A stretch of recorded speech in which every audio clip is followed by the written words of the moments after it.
The branch director's face went completely white. His hands trembled as he reached for the phone on his desk, and I watched him exchange a look with the woman beside him, the company attorney, that made my stomach drop through the floor. They had brought me into this private conference room 20 minutes ago. Now they looked like they were about to call the police. "Miss Lawson," the director said, his voice careful and controlled, "I need you to understand the seriousness of what I am about to tell you. This policy is active. The claim value is approximately $1.8 million. I could not breathe. I could not think. $1.8 million. From an insurance policy my sister had thrown in the trash 3 days ago. "But there is a problem," he continued. "Someone has been trying to steal it from you for the past 3 years. He placed a folder on the table between us, opened it, pointed to a signature line on a form that had been rejected and stamped in red ink. "Do you recognize this name? Ashley Lawson. My sister. My own sister. She had called this policy worthless garbage. She had laughed when she threw it away at our grandmother's funeral reception, tossing it into the trash like a used napkin. Turns out some garbage is worth more than our entire family ever had, and someone was willing to commit fraud to take it. But I am getting ahead of myself. Let me start from the beginning. My name is Brittany Lawson. I am 33 years old, and until that morning at the insurance company, I thought the most exciting part of my week would be convincing my landlord to finally fix the leak under my kitchen sink. I work as an administrative assistant at a regional logistics company in Cleveland, Ohio, Henderson and Cole Services. You have never heard of it. Nobody has. We process shipping invoices and pretend that matters. The job is not glamorous. The pay is modest. My car is a 10-year-old Honda Civic with a dent in the passenger door that I have been meaning to fix for 2 years. My apartment is small, clean, and quiet, with a view of a parking lot and walls thin enough to hear my neighbor's television every night. I eat lunch at my desk most days. I meal prep on Sundays. I read paperback mysteries before bed and fall asleep by 10. I live a quiet life. Some people would call it boring. I call it stable. But there is one thing about me that has always caused problems in my family. I read everything.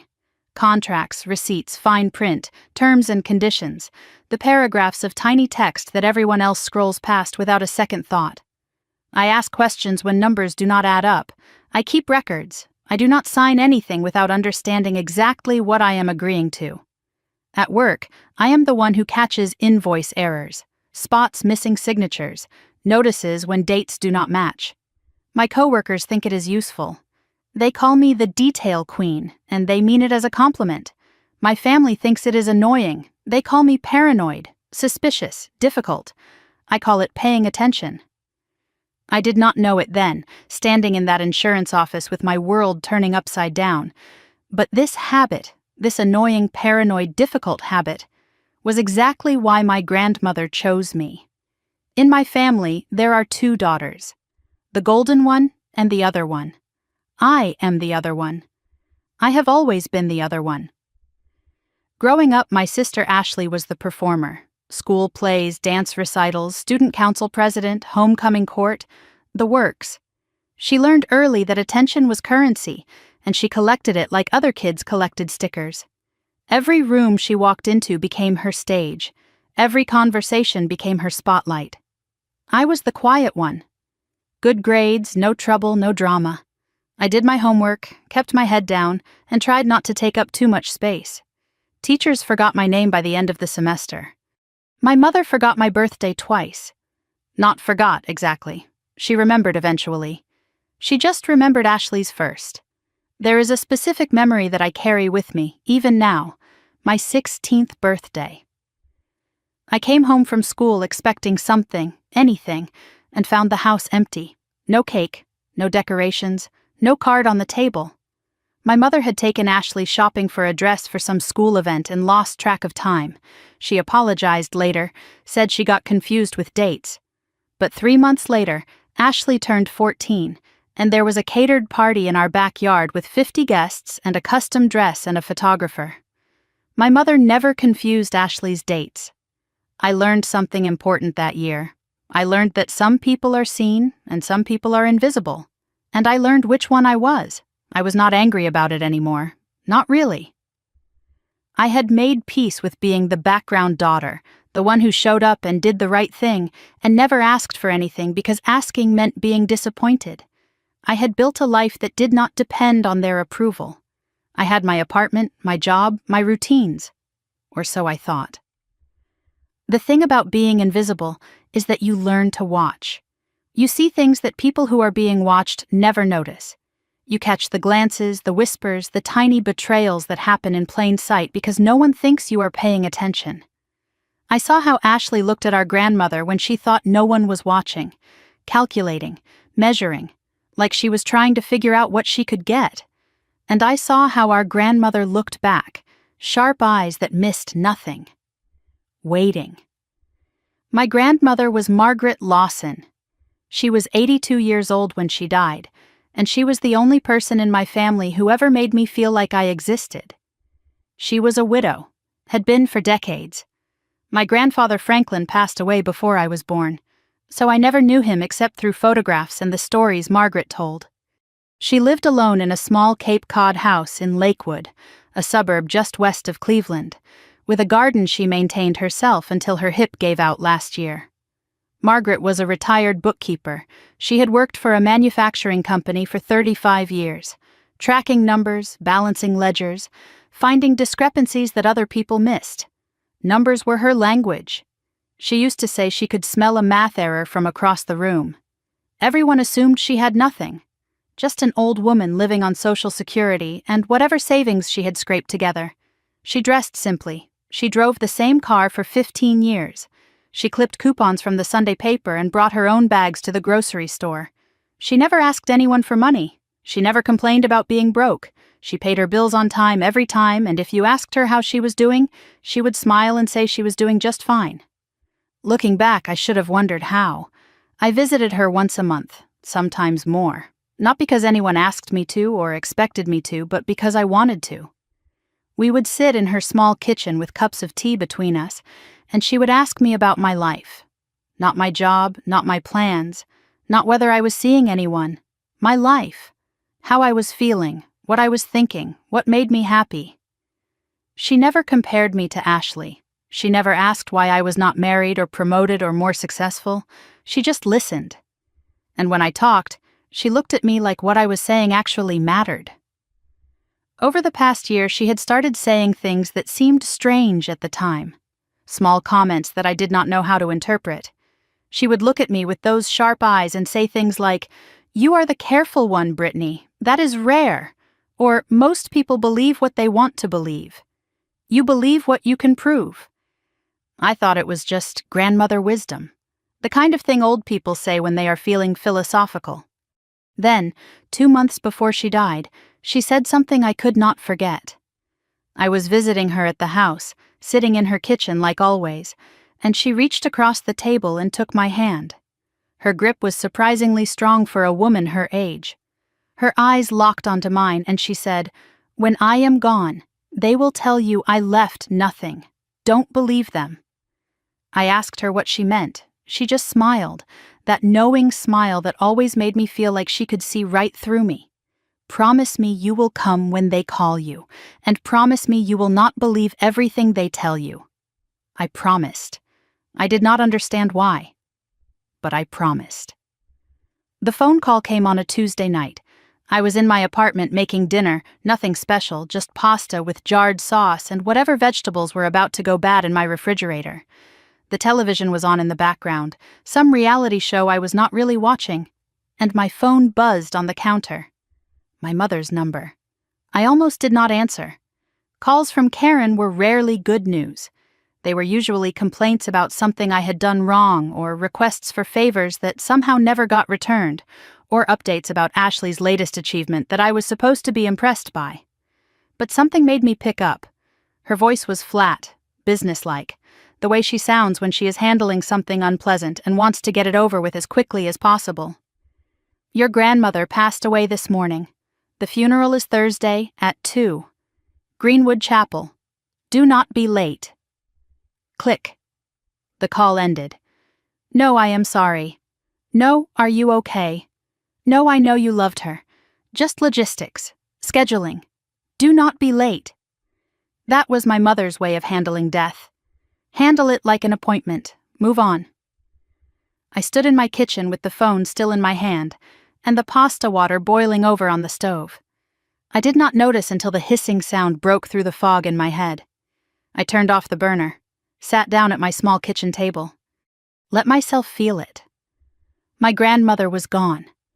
The only person in my family who made me feel seen. The only person who asked how I was doing and actually wanted to hear the answer. She was gone, and I was alone. That night, I could not sleep. I lay in bed staring at the ceiling, thinking about the last time I saw her, thinking about the things she said that I did not understand. When I am gone, they will tell you I left nothing. Don't believe them. What did that mean? What was she trying to tell me? Around 11, my phone buzzed on the nightstand. A text from Ashley. Mom says you might have some of Grandma's old papers. If you find anything, let me know. I am handling the estate stuff. I frowned at the screen. I did not have any of Grandmother's papers. Why would Ashley think I did? Before I could respond, another text came through. 1 minute later, actually, don't worry about the papers. I am sure there is nothing important. Grandma didn't really have anything anyway. The quick correction, the reassurance that came too fast. The sudden need to make sure I was not looking for anything. I knew my sister. I knew how she operated. She did not send midnight texts unless something was bothering her. She did not mention papers unless papers mattered. I did not respond. I just lay there in the dark, turning those messages over in my mind. My sister was already managing the narrative. Before the body was even cold. I should have known then. The way Ashley texted me at midnight, the way she mentioned papers and then immediately dismissed them, the way her reassurance felt more like a warning than a comfort. But I did not know yet what was hidden. I did not know what my grandmother had left behind. I did not know about the insurance policy, the fraud, the 5 years of documentation, the trail that would lead me here, to an insurance office where a director was calling his legal department because my sister had tried to steal nearly $2 million. I only knew one thing that night, lying awake in my apartment with my sister's texts glowing on my phone. Ashley was nervous, and Ashley Lawson was never nervous unless she had something to hide. Greenwood Chapel sat on a quiet street in the suburbs of Cleveland, a mid-sized funeral home with beige siding and a parking lot that could hold maybe 50 cars. I arrived at 1:45, 15 minutes early, because my mother had made it very clear that I should not be late. The sky was overcast, threatening rain that never came, and the air had that heavy stillness that makes everything feel like it is waiting for something to happen. I parked my Honda at the far end of the lot and sat there for a moment, hands on the steering wheel, trying to steady myself. I was wearing my only black dress, something I had bought for a work conference 3 years ago. It still fit. I had not gained or lost weight in years. My life was that consistent, that predictable. The only jewelry I wore was a small silver necklace my grandmother had given me for my 21st birthday, a delicate chain with a tiny pendant in the shape of a book. She said she gave it to me because I was always reading, always paying attention. I touched it now, feeling the cool metal against my collarbone, and wished I could feel her hand on mine one more time. I walked toward the entrance and noticed something strange. No one was crying outside. No one was hugging. People stood in small clusters near the door, checking their phones, glancing at their watches, talking in low voices about things that had nothing to do with grief. It felt less like a funeral and more like a mandatory company meeting. Everyone was there because they had to be, not because they wanted to be. My mother stood at the entrance, greeting people with a practiced smile that did not reach her eyes. She was dressed impeccably, black suit, pearl earrings, hair freshly done at the salon. She looked like she was hosting a charity fundraiser, not burying her mother-in-law. When I approached, Her smile did not change. Not warmer, not colder. Just the same professional expression she gave everyone else. "You are here. Good. Sit toward the back. Ashley needs the front row for family. No hug. No acknowledgement that we were both grieving the same woman. Just instructions, delivered like I was a guest who needed to be managed." I walked inside without responding. There was nothing to say. The chapel was modest but clean. Wooden pews, soft lighting, generic flower arrangements in shades of white and pale pink. At the front of the room, a photograph of my grandmother sat on an easel beside the closed casket. It was a formal portrait from years ago, the kind they take at department stores. She looked stiff in it, uncomfortable. It was not how I remembered her at all. The casket was closed. My mother's decision. More dignified, she had said when someone asked. I had wanted to see my grandmother one last time, to say goodbye to her face instead of a wooden box. I was not asked. I found a seat in the back row, alone, and watched the room fill up. Distant relatives I saw once a year at holidays, neighbors from my grandmother's street, a few people I did not recognize at all. Everyone moved quietly, speaking in hushed voices, waiting for the service to begin. 10 minutes before 2, the side door opened, and Ashley made her entrance. She was wearing a black designer dress that probably cost more than my monthly rent. Her makeup was subtle but perfect, applied in a way that made her look tragic and beautiful at the same time. She walked slowly, dabbing at her eyes with a tissue, every movement calibrated for maximum impact. Every head turned, every eye followed her to the front row. My sister did not walk into rooms, she made entrances. Ashley hugged our mother tightly, a long embrace that lasted exactly long enough for everyone to see how close they were. She whispered something that made Karen nod with visible emotion. Then she turned to greet the other relatives, each interaction perfectly measured. A hug for Uncle Robert that lasted 3 seconds, a gentle hand on Aunt Patricia's shoulder with a sad smile, a brave nod to the neighbors who offered their condolences. She knew exactly how long to hold each embrace, exactly when to let the tears fall, exactly how to make everyone in that room believe she was devastated by this loss. I watched from the back row and thought about the last time Ashley had actually visited our grandmother. 6 months ago. She had stayed for 20 minutes, complained about the drive, and left without finishing her tea. My grandmother had mentioned it to me afterward. "Your sister was in a hurry," she said. "She always is."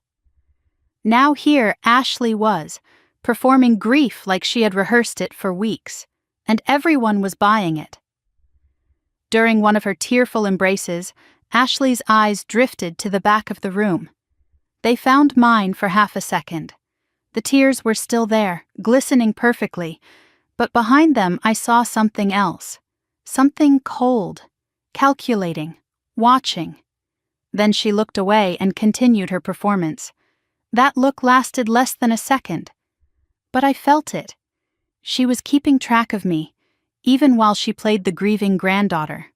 And I did not know why. The service began at 2 o'clock exactly. A pastor I had never seen before took the podium, opened a folder of notes, and began speaking about a woman he clearly did not know. He called her a woman of faith, a devoted member of her family, someone who lived a simple life and asked for nothing. He did not mention that she had worked as a bookkeeper for 35 years. He did not mention that she could add columns of numbers in her head faster than most people could use a calculator. He did not mention that she played chess, that she loved mystery novels, that she made the best lemon cookies I had ever tasted. He just read from his notes, filling the air with words that could have been about anyone. When my mother took the podium, I hoped for something more personal, something real. But Karen spoke for exactly 4 minutes, thanking everyone for coming, mentioning Margaret's quiet dedication and modest expectations. She never wanted much, my mother said. She lived simply and asked for nothing. I sat in the back row and thought, that was not modesty, that was strategy. But no one in this room knew the difference. Ashley did not give a speech. She did not need to. She sat in the front row, visible to everyone, crying at all the right moments. She held our mother's hand when Karen returned from the podium. She was the image of a supportive, grieving granddaughter, without ever saying a word. No one asked me to speak. No one looked at me for a reaction. I had visited my grandmother more than anyone in that room. I had listened to her stories, held her hand, brought her groceries when her hip was bad. But in this room, I did not exist. The service ended at 2:43, 43 minutes. They could not even give her a full hour. The reception was held in a fellowship hall adjacent to the chapel. Long tables covered with mediocre catering. Dry sandwiches, store-bought cookies, coffee that tasted like it had been sitting in the pot since morning. My grandmother would have hated it. She made everything from scratch. I stood near the back of the room with a paper plate of food I was not going to eat, watching the crowd mill around and waiting for permission to leave. A few distant relatives approached me with brief condolences and awkward small talk. "Sorry for your loss. She was a good woman. Are you still working at that company?" No one really wanted to know. They were just filling silence. I was about to make my escape when I noticed something across the room. Ashley and my mother, huddled together near the coffee station, speaking in voices too low for anyone else to hear. Their heads were close together, their expressions serious. I moved toward them without thinking, staying behind a large floral arrangement so they would not see me. I stopped when I was close enough to hear. Ashley's voice, low and urgent. "Did you check if she left anything else? Any other documents?" Karen's response, calm and reassuring. "I went through the house yesterday. There is nothing we missed." Ashley again. "What about the lawyer? Did he say anything?" Karen. "He said everything is handled.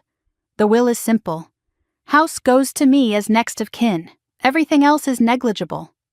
A pause. Then Ashley asked, "And Brittany?" Karen's voice turned dismissive. "What about her?" Margaret did not have anything to leave anyone.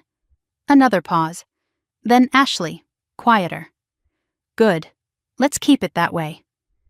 They moved apart, returning to their separate performances, and I stood behind the flowers with my heart beating faster than it should have been. They were not grieving. They were securing. I did not understand yet what they were looking for. I did not know about the insurance policy, the fraud, the years of attempted theft. But I knew that something was wrong. The urgency in Ashley's voice. The careful way Karen reassured her. The relief when they agreed that everything was handled.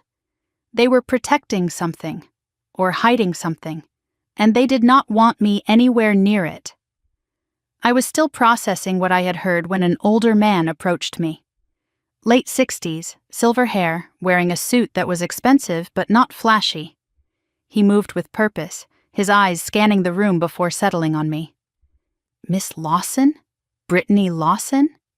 I nodded, unsure who he was. He stepped closer, positioning himself so his back was to the room, so no one could see our conversation. "I am Harold Brennan," he said quietly.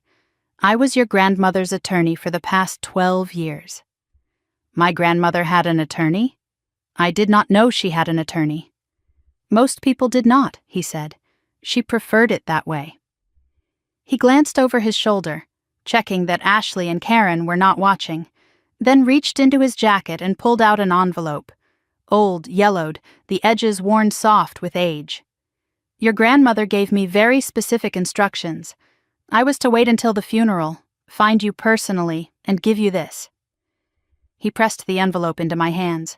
She was very clear that it should go only to you, no one else. I looked down at the envelope, feeling its weight. Something was inside. Folded papers, documents of some kind. "She said you would know what to do with it," Harold continued. His voice was barely above a whisper now. "And she told me to remind you of something. Papers do not lie. People do." Before I could ask any questions, he straightened up and stepped back. "Your grandmother trusted you, Miss Lawson. Do not let her down." Then he turned and walked away, disappearing into the crowd like he had never been there at all. I stood alone, holding the envelope, my mind racing. What was this? Why me? Why the secrecy? I started to open it, curiosity overwhelming caution, when a hand shot out and snatched it from my grip. Ashley. She had crossed the room without me noticing, moving with that predatory focus I had seen glimpses of my whole life. Her eyes were locked on the envelope, scanning it, evaluating it. What is this? Her voice was too casual, too controlled. Before I could answer, she pulled out the contents. Old papers, yellowed with age. She flipped through them quickly, her expression shifting from suspicion to something that looked almost like relief. An old insurance policy? She laughed, but it was not a real laugh. Grandma kept so much junk. She probably forgot she even had this. She looked at me with something that was supposed to be pity but felt more like dismissal. These things expire, you know. It is worthless. Harold Brennan gave it to me, I said. He said Grandma wanted me to have it specifically. Ashley's eyes flickered at the mention of Harold's name. Just for a moment. Then she recovered. Harold who? Some random lawyer? Grandma did not have a lawyer. She was barely getting by on Social Security. There is no money here, Brittany. Trust me. She turned and walked to the nearest trash can. Without hesitation, she dropped the envelope and its contents inside. Do not waste your time on expired papers. She kept them for sentimental reasons. Old people do that. They hold on to things that do not matter anymore. She looked at me with that pitying smile again, but underneath it, I saw something else. Relief. Like a weight had been lifted from her shoulders. My mother appeared beside her, drawn by some invisible signal. What was that about? Ashley shrugged. Nothing, just some old papers Brittany found. I threw them out. Karen nodded approvingly, then turned to me with tired impatience. Ashley is right. Do not make a scene over nothing. Your grandmother did not have anything valuable. The sooner you accept that, the better. She put a hand on Ashley's shoulder. Now come help with the cleanup. People are starting to leave. They walked away together, mother and favored daughter, leaving me standing alone by the trash can. I looked down at the crumpled envelope sitting on top of paper plates and used napkins. The insurance policy my grandmother had hidden. The document she had given to a lawyer with specific instructions to give only to me. Ashley had thrown it away like it was garbage. Karen had approved without a second thought. They were so certain it meant nothing.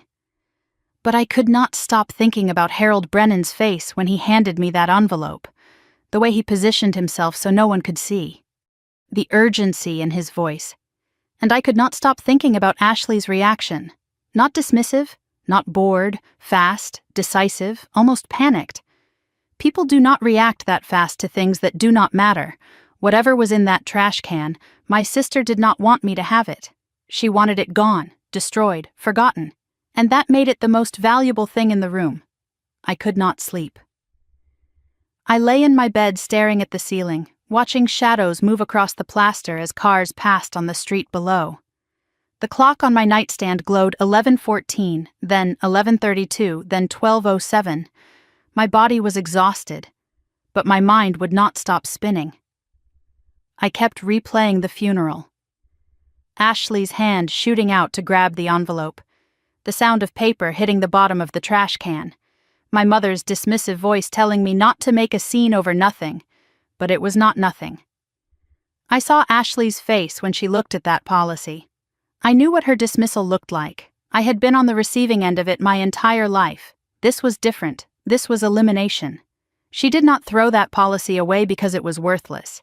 She threw it away because she needed it to disappear. The speed of it, the decisiveness. No hesitation, no second thought, just a straight line from her hand to the trash. People do not react that fast to things that do not matter. They shrug, they set it aside, they forget about it. Ashley did not forget. Ashley eliminated. And I could not stop thinking about Harold Brennan, the way he found me specifically, the way he positioned himself so no one could see our conversation, the careful, deliberate way he handed me that envelope and told me my grandmother wanted only me to have it.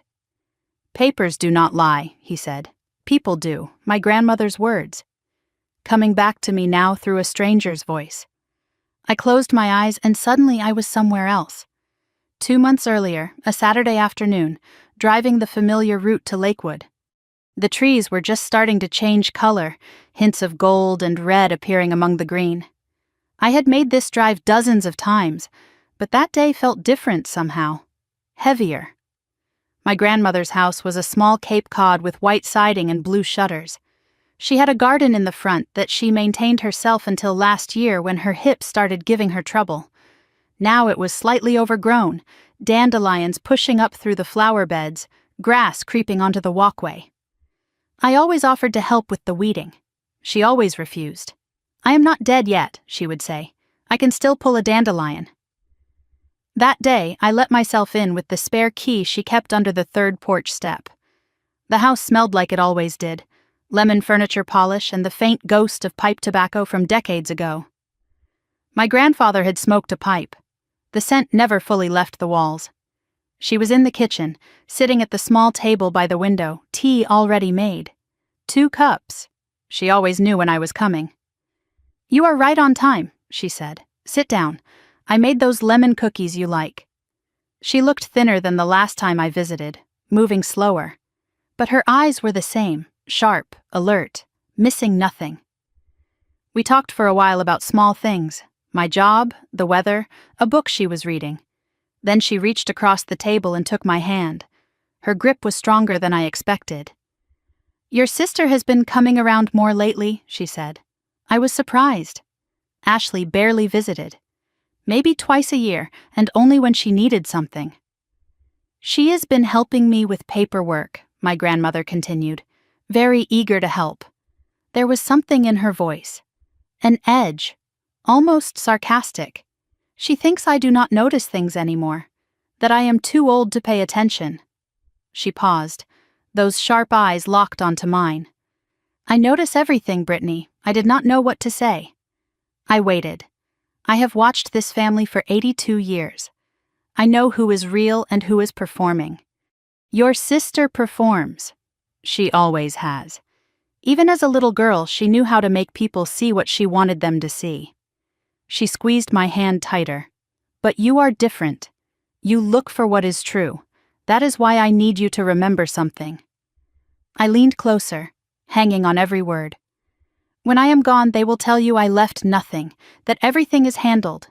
Do not believe them." "Grandma, what do you mean?" She smiled, that knowing smile that always made me feel like she could see right through me. "Papers do not lie, Brittany. People do. Whatever they give you, whatever they tell you to throw away, look at it first. Really look." I asked her to explain. She just patted my hand. "You will understand when it matters." I opened my eyes. The ceiling of my apartment was still there, the same shadows, the same silence.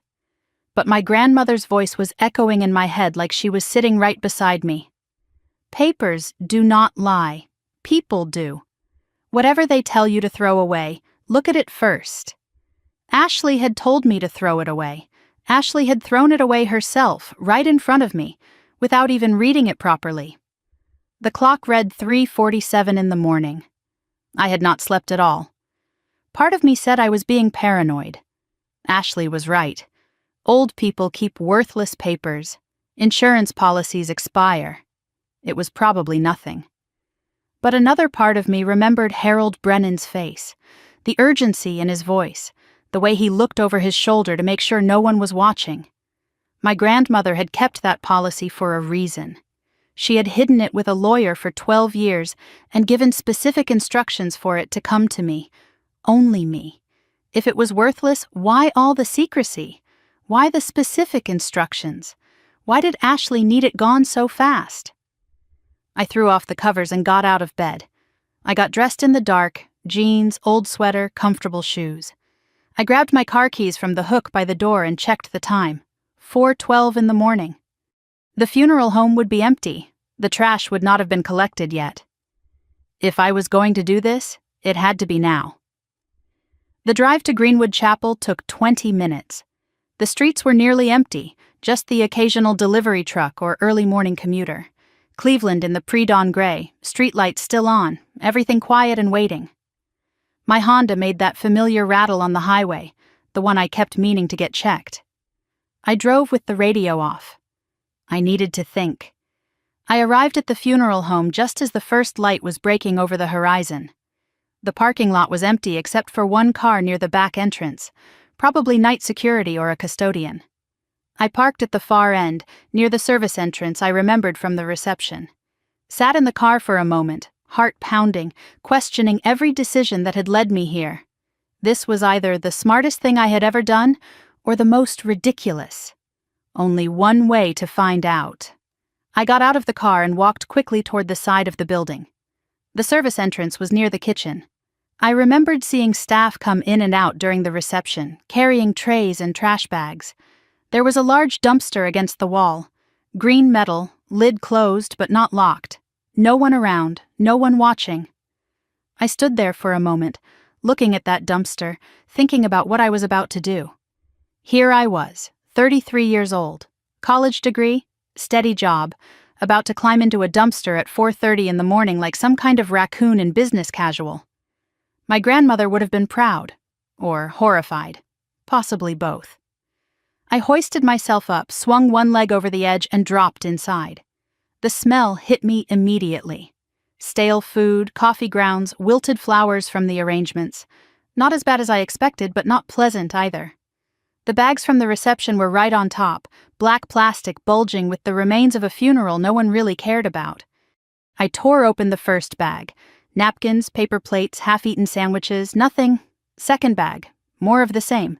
Crushed coffee cups, plastic forks, crumpled programs with my grandmother's face on the cover. Third bag. There. The yellow envelope, crumpled but intact. The insurance policy still inside, pages bent but readable. I pulled it out and held it against my chest like it was something precious. For a moment I just stood there in that dumpster, surrounded by garbage, holding my grandmother's last gift. It smelled like old coffee and regret. But it was mine.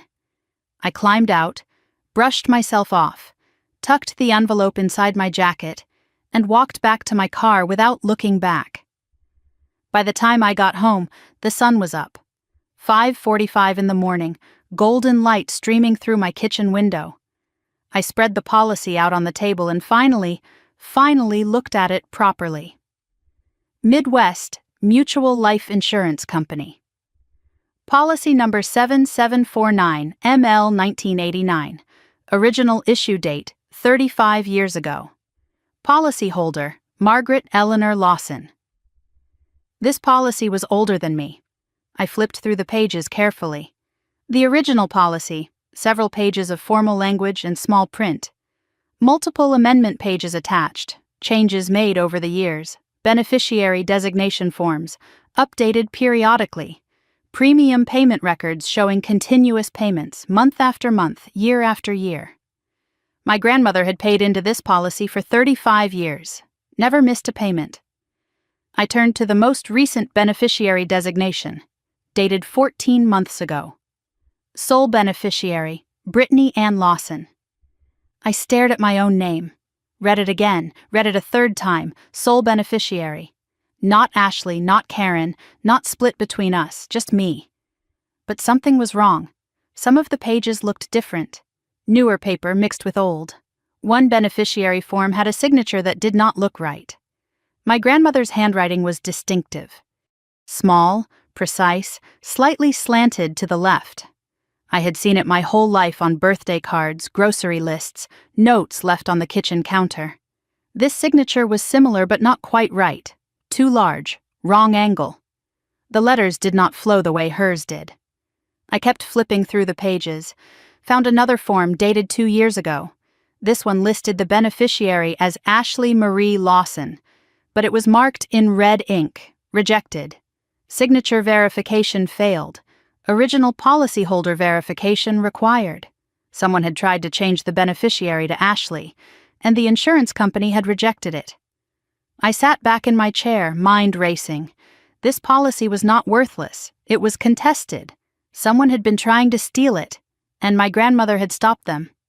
I looked at the policy value line, but the old format made it hard to read. I needed to take this to the insurance company. I needed to know exactly what I was looking at.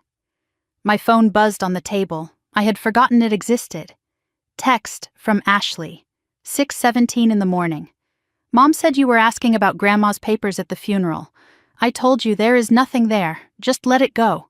Some things are better left alone. 6 in the morning. Ashley never woke up before 9. She was already awake, already thinking about this, already worried. Another text came through 1 minute later. I am just looking out for you, Britt. Do not waste your time on Grandma's old junk. Trust me, okay? There is nothing worth finding. The use of Britt. Ashley's fake affectionate nickname for me. She only used it when she wanted something. I did not respond. My sister was nervous enough to text me at 6 in the morning. Nervous enough to use the nickname she thought would soften me up. Nervous enough to tell me twice that there was nothing worth finding. Which meant there was definitely something worth finding. I gathered the policy pages carefully and placed them back in the envelope. Opened my laptop and searched for Midwest Mutual Life Insurance. Company still exists. Regional carrier, headquarters in Columbus, branch office in Cleveland. Hours, Monday through Friday, 8:30 to 5. Today was Friday. If I left now, I could be there when they opened. I showered quickly, changed into professional clothes, put the envelope in my good leather bag, checked my reflection in the mirror. I looked tired. I looked determined. I looked like a woman about to fight for something. I just did not know yet how big the fight would be. I got in my car, started the engine. One more text from Ashley. Brittany, hello? Why are you not answering? I turned my phone to silent and pulled out of the parking lot. For the first time in my life, my sister wanted my attention. She was about to get more of it than she ever wanted. The drive to Cleveland took 45 minutes in light traffic. I kept my hand steady on the wheel and my eyes on the road, but my mind was somewhere else entirely. The envelope sat on the passenger seat beside me, and I kept glancing at it like it might disappear if I looked away too long. I had barely slept. Maybe 2 hours total, broken up by dreams I could not remember, and a restless anxiety that would not let me stay still. Now I was running on coffee and adrenaline, driving toward answers I was not sure I wanted to find. The Midwest Mutual Life Insurance branch office was in a commercial district on the east side of the city. Modern building, glass and steel, corporate landscaping with trimmed hedges and decorative stones. The kind of place that wanted you to feel like your money was safe. I parked in the visitor lot at 8:23, 7 minutes before they opened. Sat in my car and watched employees trickle in through the front entrance, coffee cups in hand, badges clipped to their belts.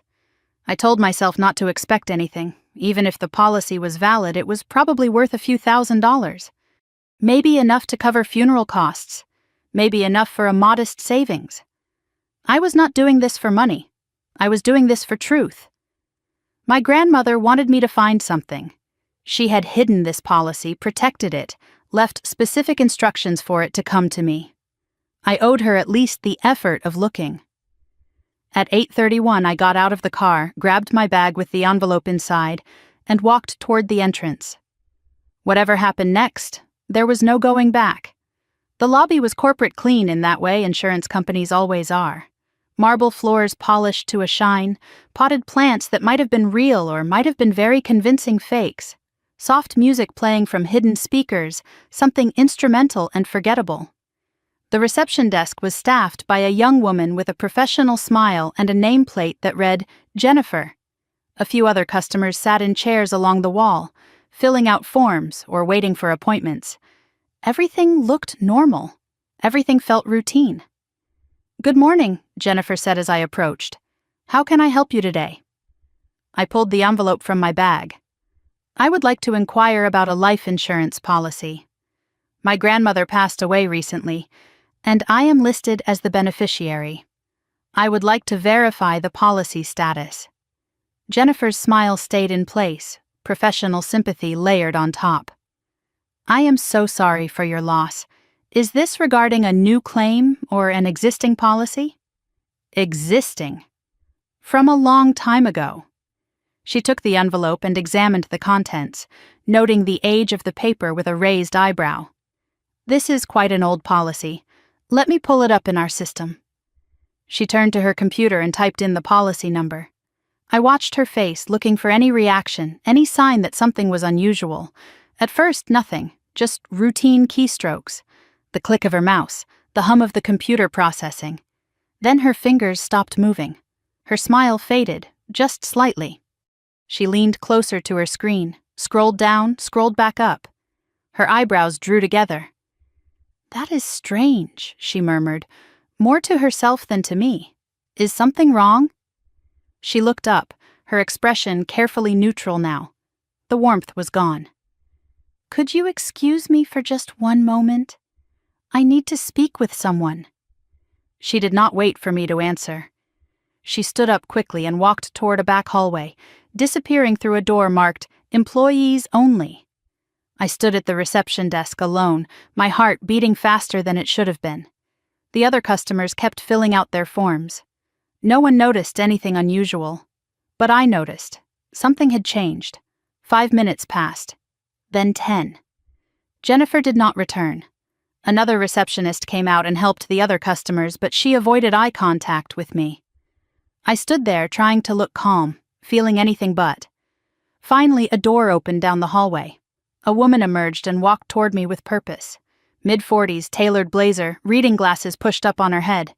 She moved with authority, heels clicking on the marble floor. Her name badge read, "Claire Donovan, Senior Claims Specialist." "Miss Lawson?"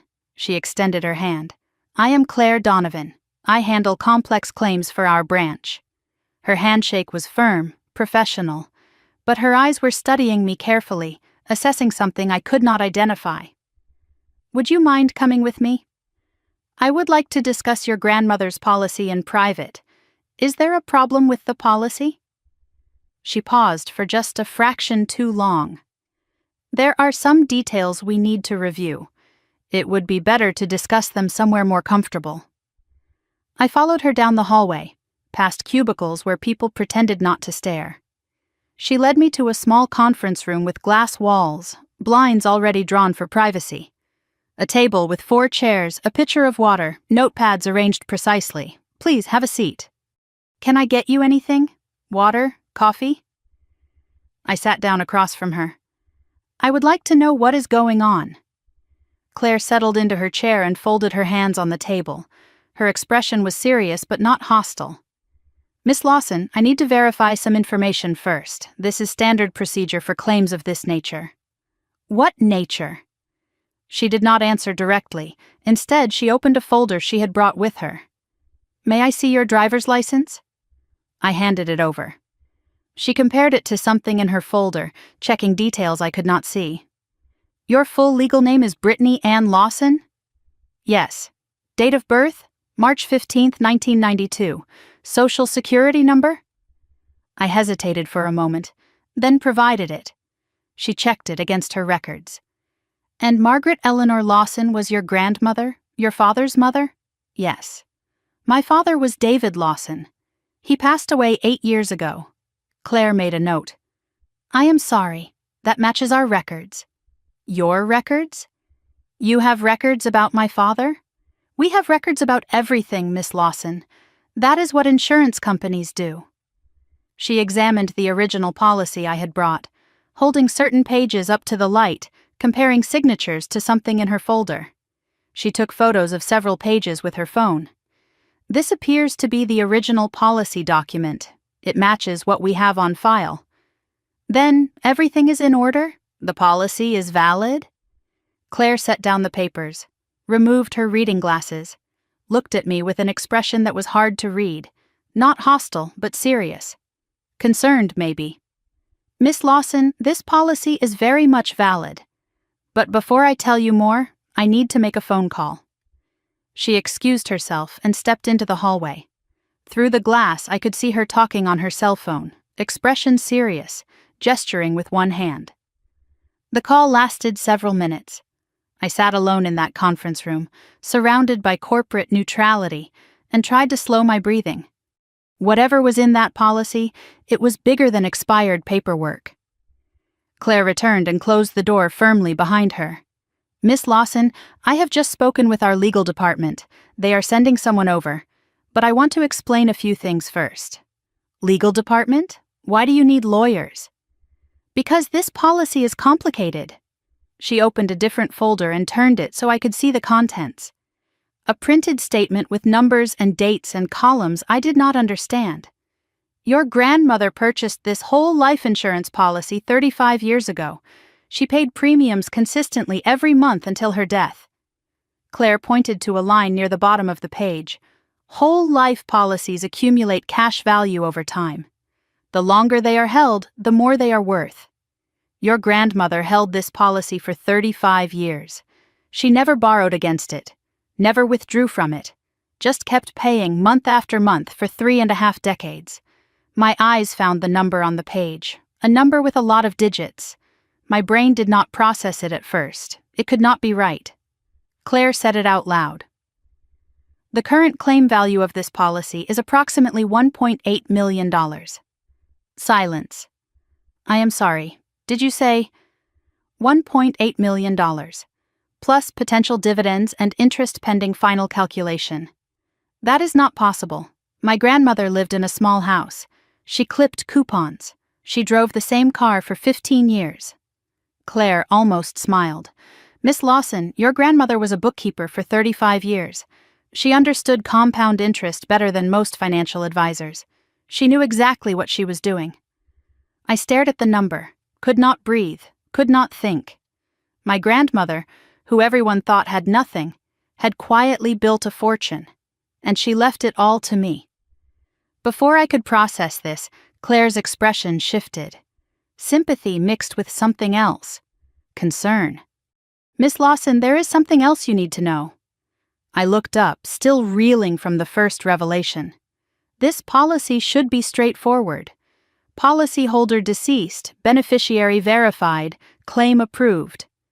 But it is not straightforward, because someone has been trying to interfere with it. She pulled out another folder, thicker than the others.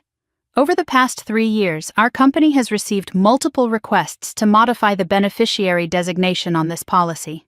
7 requests in total. All of them were rejected. Why were they rejected? Your grandmother placed a legal lock on this policy 14 months ago. After that, no changes could be made without her physical presence and notarized consent. Claire's voice dropped slightly. Someone kept trying anyway, submitting forms with signatures that did not match our records. We flagged it as potential fraud, but since no claim had been filed, we were waiting for this moment. She turned the folder toward me. These are the rejected modification requests. I think you should see the name on them. I looked at the top form. My eyes found the signature line at the bottom. The name written there. In handwriting I would recognize anywhere. Ashley Marie Lawson. My sister's signature. My sister's handwriting. I flipped through the forms. 7 attempts over 3 years. Each one trying to change the beneficiary from me to Ashley. Each one rejected for signature verification failure. One form had a second signature as a witness. Karen Lawson. My mother had witnessed at least one of these attempts. She had stood next to Ashley and signed her name to a form designed to steal my inheritance. Miss Lawson, I have to ask. Claire's voice was gentle but direct. Do you know Ashley Lawson? I looked up from the forms, my voice flat. She is my sister. Claire nodded slowly, as if this confirmed something she had already suspected. Then you should know that what she attempted constitutes insurance fraud. It is a felony. Multiple felonies, actually. The forged signatures, the falsified attempts. Our legal department will be filing a report with the authorities. There was a knock at the door. Claire stood. That will be our branch director and legal counsel. The door opened. 2 people entered. A man in a gray suit, tall, grave expression. His name badge identified him as Thomas Richardson, branch director. Beside him, a woman in a sharp navy suit. Company attorney, Miss Lawson. Richardson shook my hand. I oversee this branch. I understand Claire has explained the situation regarding your grandmother's policy. He sat down across from me, his expression serious. I want to assure you that Midwest Mutual takes fraud very seriously. We will be cooperating fully with law enforcement on this matter. He paused, seeming to gather himself. Your grandmother was a remarkable woman. She anticipated this. I looked up, confused. What do you mean? 14 months ago, she came to this office personally. She sat in this very room. She told us that when she died, someone would try to steal her policy. Richardson leaned forward. She gave us specific instructions. She named you specifically as the only person authorized to receive information or file a claim. No one else. Under any circumstances. His eyes met mine. She said you were the only one she trusted. I sat in that conference room, surrounded by lawyers and insurance executives, and felt something shift inside me. My grandmother had come here. She had prepared for this. She had named me specifically because she knew what Ashley would try to do. She spent the last year of her life building a fortress around this policy, and she made sure I would be the one to defend it. I looked down at the forms with Ashley's signature. 7 attempts, 3 years, systematic fraud. My sister threw this policy in the trash because she thought she had already won. She thought her forgery attempts had succeeded. She thought our grandmother's money was already hers. She had no idea the real fight was just beginning. I was still sitting in that conference room when the full weight of it hit me. Richardson and the attorney had stepped out to make more phone calls, leaving me alone with Claire Donovan and a table covered in documents that proved my sister was a criminal. My hands were shaking. I did not notice until I reached for the glass of water in front of me and watched the surface tremble. I had been so focused on the information that I forgot to feel it. Now it was hitting me all at once. $1.8 million. 7 forged beneficiary changes. My mother's signature on 3 of them. My family had been trying to rob my grandmother while she was still alive. Claire sat quietly across the table, giving me space. She did not push, did not rush me, just waited with the patience of someone who had seen this kind of devastation before. I know this is a lot to take in, she said finally. Most people who come in here are dealing with grief. You are dealing with grief and betrayal at the same time. I looked up at her. How long have you known? About the fraud attempts? We flagged the first suspicious form about 3 years ago, but without a filed claim there was little we could do except reject the requests and document everything. She paused. Your grandmother knew we were documenting. She asked us to. She called after every rejected form and confirmed that we were keeping records. She was building a case, Miss Lawson, and she wanted you to be the one to use it. My grandmother spent 3 years watching her own family try to steal from her, and she never said a word to me. She just prepared. I did not know whether to be grateful or heartbroken. Let me walk you through what we know, Claire said. She pulled out a timeline document and spread it across the table. 3 years ago, we received the first request to change the beneficiary from you to Ashley Lawson. The form included what appeared to be Margaret's signature, but our verification system flagged inconsistencies. What kind of inconsistencies? The slant was wrong, the pressure was different. Small things that most people would not notice, but our software is designed to catch them. She pointed to a section of the timeline. We sent a letter to Margaret directly, asking her to confirm the change in person or via notarized document. She called us the next day. She was very clear. She had not authorized any change. Claire traced her finger along the timeline. She asked us to reject the request and flag her account for additional scrutiny. She told us she suspected someone in her family was trying to steal from her, and she wanted every attempt documented. I looked at the dates on the timeline. 7 attempts spread across 3 years. First year, Claire continued, 2 attempts, both rejected. Second year, 3 attempts, increasingly sophisticated forgeries. Third year, 2 more attempts, including one with a forged notary stamp. A forged notary stamp? Claire nodded, her expression darkening. The notary's name was Gerald Vance. When we contacted him, he said he had notarized documents for a young woman matching Ashley's description. But he never actually witnessed Margaret signing anything. He was told the elderly woman could not travel. She paused to let that sink in. He notarized based on copies and verbal assurances, which is illegal. He has since had his license revoked. Your sister did not just forge signatures, Miss Lawson. She corrupted other people into her scheme. I felt sick. My sister had not just tried to steal. She had built a system. She had lied to professionals, broken laws, dragged innocent people into her crimes. And my mother had helped. Your mother's signature appears as a witness on 3 of the 7 forms, Claire said, as if reading my mind.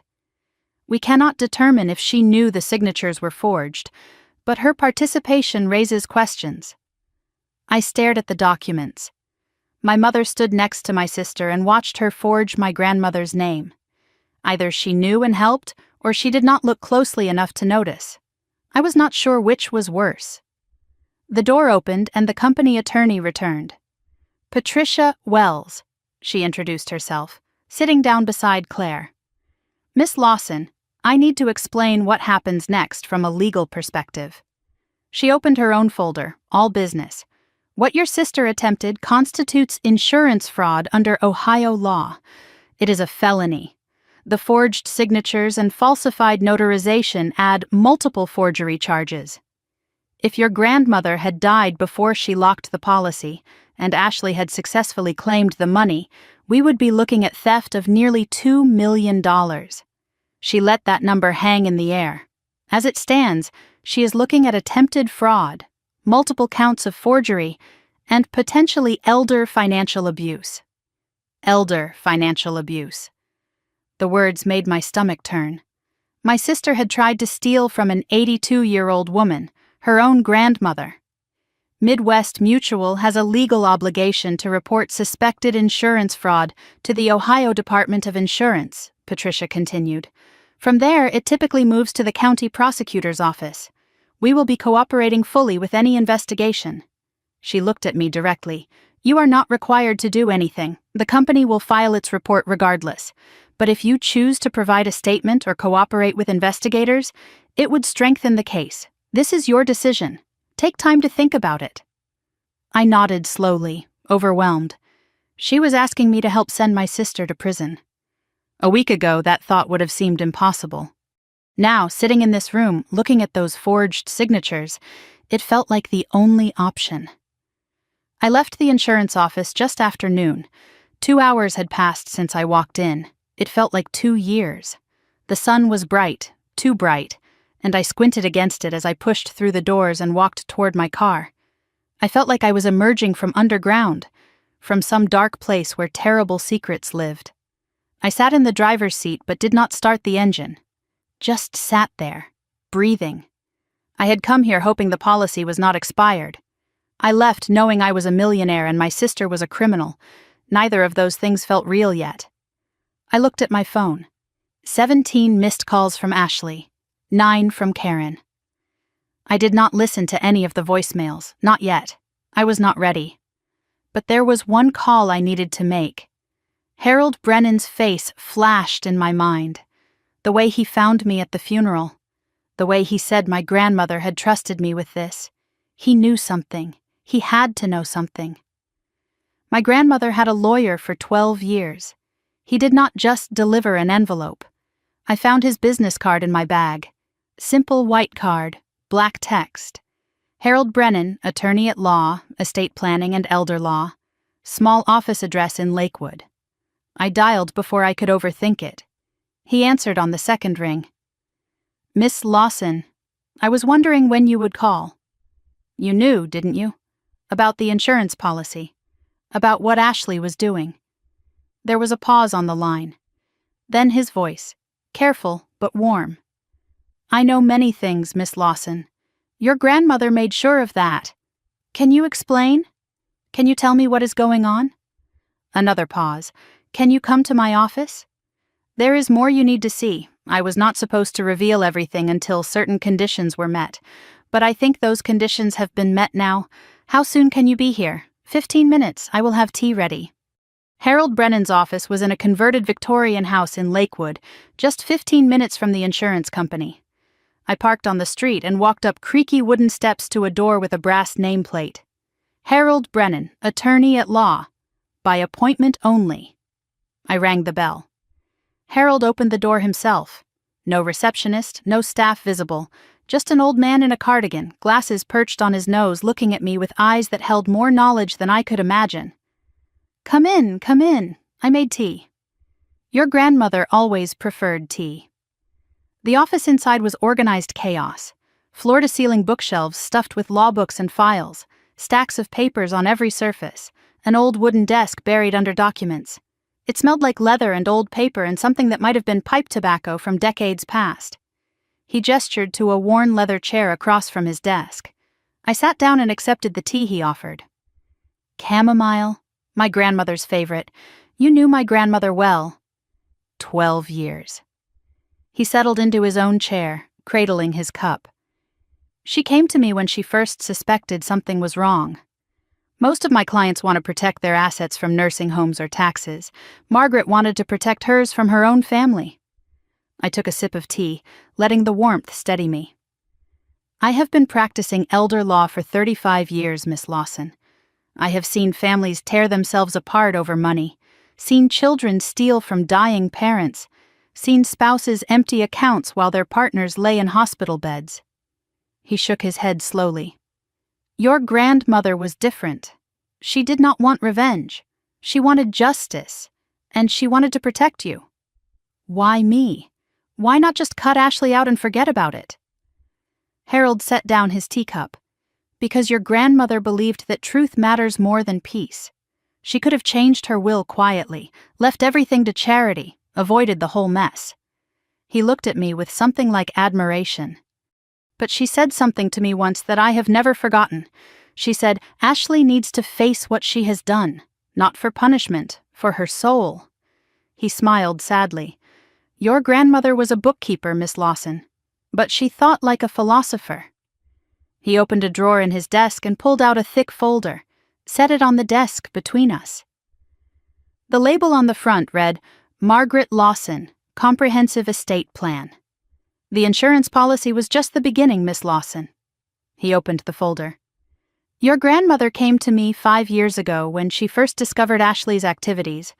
Over the next 5 years, we built a complete protection plan. He began listing items, pointing to documents as he spoke. The insurance policy, which you now know about, but also a living trust, a protected savings account, instructions for her house, and a safety deposit box. Everything your grandmother owned, except for a few personal items, was placed in a revocable living trust. You are the sole trustee and sole beneficiary. Ashley and Karen are specifically excluded, with documentation explaining why. He pulled out another document. The house, the savings account, any remaining assets, all yours. I stared at the papers, trying to process. There is more, he continued. Separate from the insurance policy, Margaret maintained a savings account at First National Bank. Current balance, approximately $240,000. $240,000, on top of the $1.8 million. Ashley tried to access this account as well. She was rejected because she was not an authorized signer. Your grandmother added you as a joint account holder 3 years ago. You may not have noticed. She said she did not want to worry you. I did not notice. I never looked at any joint accounts. I did not know I had any. Harold reached into the folder again and pulled out a small envelope. Inside was a brass key, old but well-maintained. This is the key to your grandmother's safety deposit box at First National Bank. She told me to give it to you only after you understood the full scope of what Ashley had done. He placed the key in my palm. It was small, warm from being in the envelope, in the drawer, waiting for this moment. She said, whatever is inside will answer your last question. What question? Harold looked at me steadily. The question of whether this was really about money, or whether it was about something much older, something that started before you were born. I stood up, the key clutched in my hand, my mind spinning. Miss Lawson, before you go to the bank, I want you to understand something. I paused at the door. Your grandmother loved her family. All of her family, even the ones who betrayed her. What she did, the planning, the documentation, the locks and safeguards. It was not revenge. He rose from his chair and walked toward me. It was the only way she knew to tell the truth when no one would listen. I drove toward First National Bank with the key in my pocket and a folder full of documents on the seat beside me. My grandmother was 82 years old. She lived alone in a small house. Everyone thought she was just a sweet old lady who clipped coupons and watched game shows. But she had spent the last 5 years of her life preparing for a war she knew she would not live to fight. My phone buzzed, a voicemail notification from Ashley. I pressed play. "Brittany, I know you went to the insurance company. I do not know what they told you, but they are lying. They have always had issues with our family. Call me back. We can fix this together." I deleted the message without responding. My sister still thought this was something she could talk her way out of. She had no idea what grandmother had left in that box. Neither did I. But I was about to find out. First National Bank was the kind of place where people whispered and wore suits. The main branch sat in downtown Cleveland, all marble floors and brass fixtures and high ceilings that made you feel small. Old money architecture. The kind of building designed to make you trust that whatever you put inside would be safe forever. I parked in the garage and walked through the lobby with the key in my pocket, feeling its weight with every step. Small brass key, warm against my thigh. Harold's words echoing in my head. Something much older. Something that started before you were born. I did not know what I was about to find. Part of me was not sure I wanted to know. The customer service area was staffed by a woman in her 50s with reading glasses on a chain around her neck. Her nameplate said, "Dorothy. I need to access a safety deposit box. I have the key and documentation." She examined my driver's license, the key, the papers Harold had provided. Then she typed something into her computer and paused, looking at the screen with recognition. Margaret Lawson's box. She was a lovely woman. We were sorry to hear she passed. You knew her? She came in every few months, always so organized, always so deliberate, like she was checking on something important. Dorothy led me through a heavy door and down a corridor lined with brass-fronted boxes stacked floor to ceiling. The air was cool, climate-controlled, smelling faintly of metal and old paper. "Number 247. I will give you privacy." She unlocked the outer door with the bank's key, and I inserted mine. The box slid out, heavier than I expected. Dorothy left me alone in a small private viewing room with harsh overhead light and a single table. I set the metal box down and sat there for a moment, hands resting on the cool surface. My grandmother had kept this box for decades. Whatever was inside, she wanted me to find it. She had planned for this moment, prepared for it, left instructions that would lead me here only after I understood what Ashley had done. I took a breath and opened the lid. It was not what I expected. No stacks of cash, no jewelry, no gold coins. Instead, I found documents, photographs, letters, a small leather journal with a worn cover. Everything was organized in labeled folders, color-coded, tabbed, dated. Even in death, my grandmother was a bookkeeper. I did a quick inventory. Folder 1, birth certificates and legal documents. Folder 2, financial records, historical. Folder 3, correspondence, private. Folder 4, for Brittany, read first. There was also a large manila envelope labeled, "The Truth About This Family." And at the bottom, a stack of old photographs held together with a rubber band. I picked up the photographs first. Black and white, some color but faded with age. People I did not recognize, standing in front of houses and cars from another era. But one photo caught my eye and made me stop breathing. A young woman, maybe in her 20s, with dark hair and a sharp smile. She was looking at the camera with an expression I knew intimately. Confident, calculating. Like she was already 3 steps ahead of whoever was looking at her. She looked exactly like Ashley. Same smile, same posture, same eyes. I turned the photo over. Written on the back in faded ink, Lorraine, 1962. I did not know anyone named Lorraine, but whoever she was, my sister could have been her twin. I set the photographs aside and reached for the folder marked, "For Brittany, read first." Inside was a handwritten letter, several pages, my grandmother's careful script filling each line. The date at the top was 8 months before her death. "My dearest Brittany," it began. "If you are reading this, then the truth has finally found its moment. I have spent the last 5 years preparing for this day.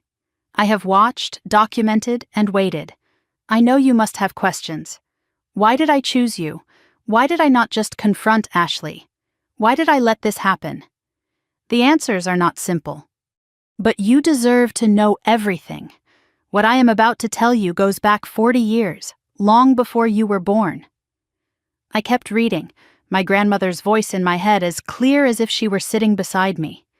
"Your family has a history of secrets, Brittany. Secrets that shaped who we all became. I am going to tell you about Lorraine, your mother's sister, the one no one ever mentions. And I am going to tell you why Ashley is the way she is. It is not an excuse. But it is an explanation. Sometimes understanding the past is the only way to survive the present. I could have simply changed my will and died in peace. But that would not have been fair to you. You would have received the money without understanding why. And Ashley would have spent her life believing she was wronged. The truth is not just about justice. It is about freedom. Freedom from lies that poison families for generations. I want you to be free, Brittany. Free from the patterns that trapped the rest of us." The letter continued, her handwriting steady and sure. "I chose you because you are the only one in this family who values truth over comfort. Your mother chose comfort. Your sister chose greed.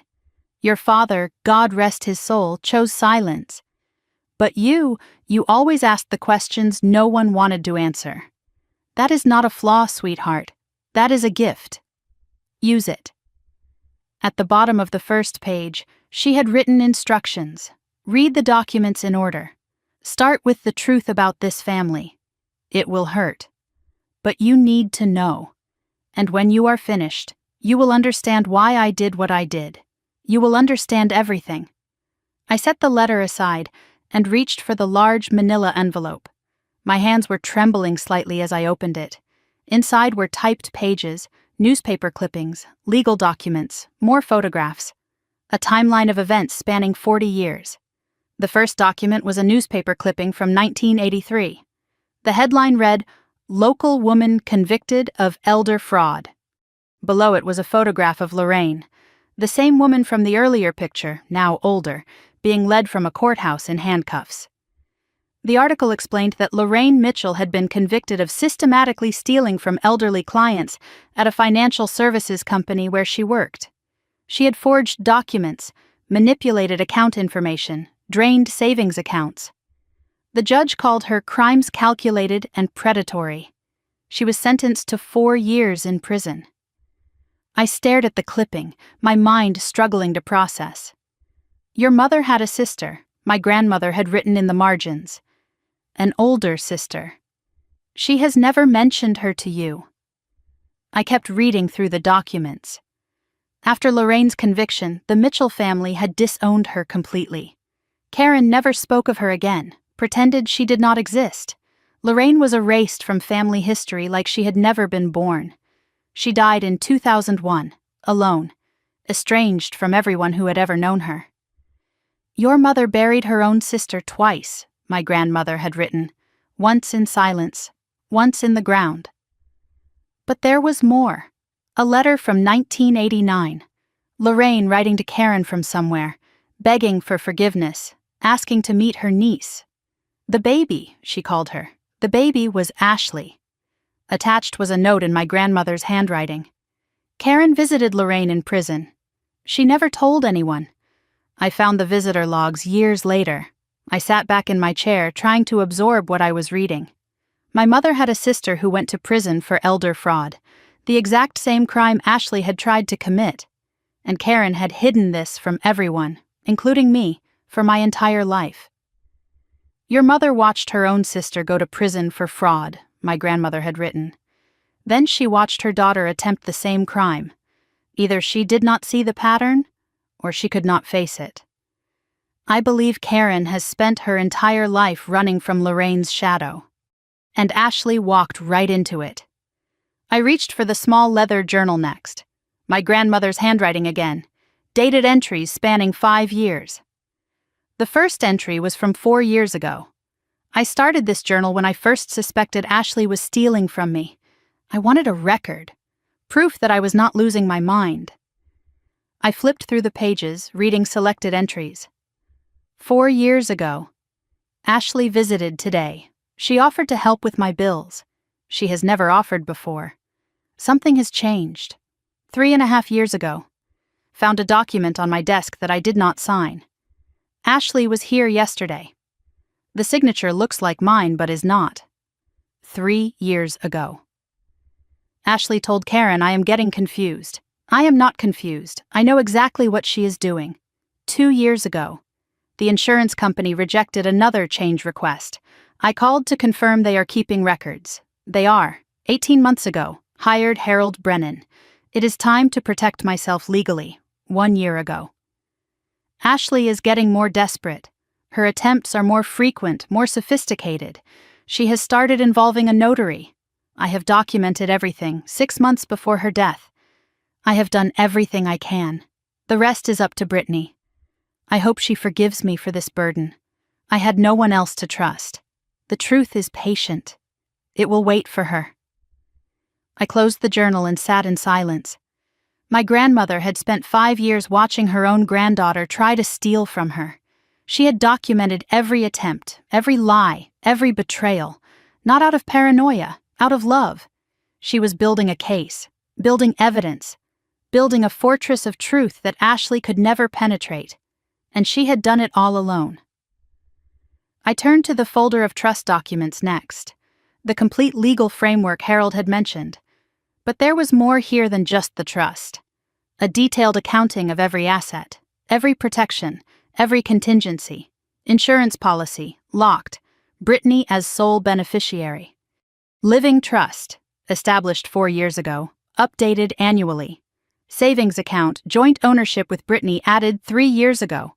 House, transferred to trust, protected from probate.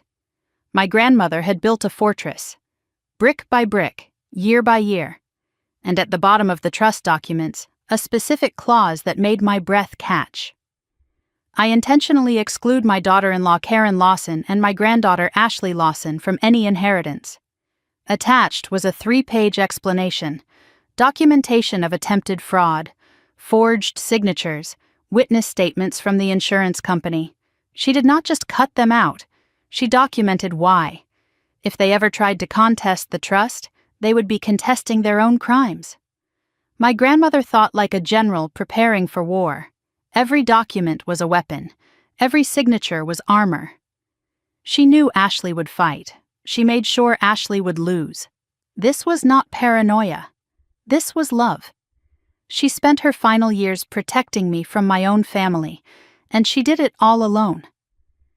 I had almost finished going through everything when I noticed one last item at the very bottom of the box. A single photograph, face down. I turned it over. My grandmother, young, maybe 30 years old, standing next to a man I recognized from other family photos as my grandfather Franklin, who died before I was born. And between them, a little girl, maybe 5 years old, holding a doll and smiling at the camera. I did not recognize the child. I turned the photograph over. On the back, in faded pencil, were words that made my heart stop.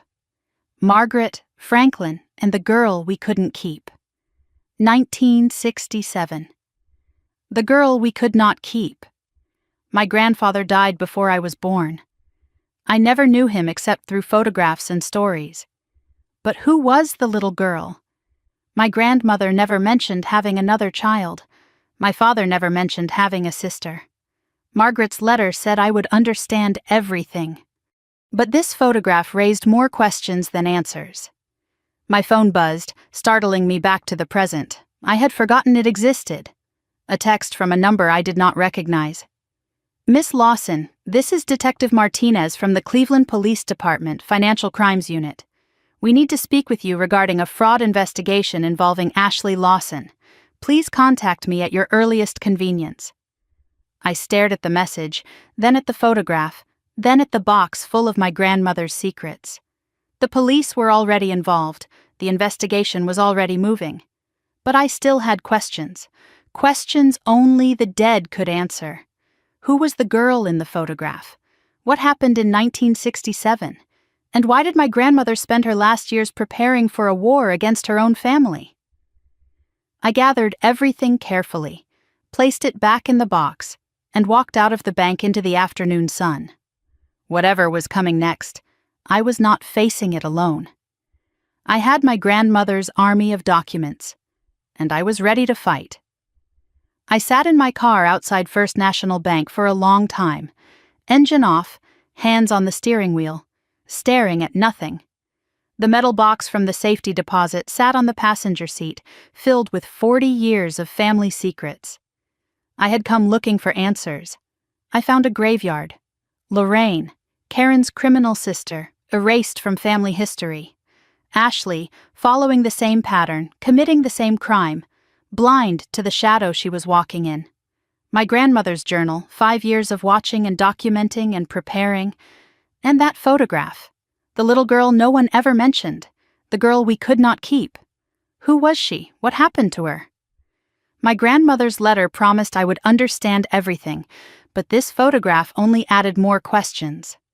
I looked at my phone again. Detective Martinez, Financial Crimes Unit. We need to speak with you regarding a fraud investigation involving Ashley Lawson. The police were already involved.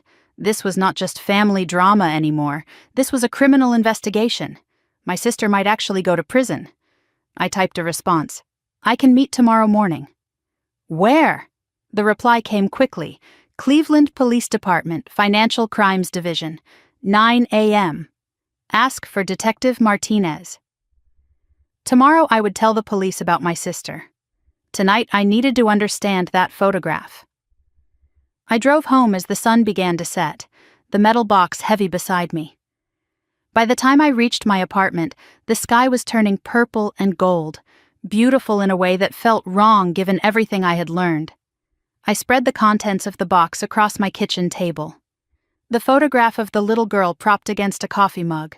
Young Margaret, young Franklin, the unknown child between them. The girl we could not keep. 1967. I called Harold Brennan. He answered on the first ring, as if he had been waiting. Miss Lawson, I take it you opened the box? I did. And I have questions. I imagine you do.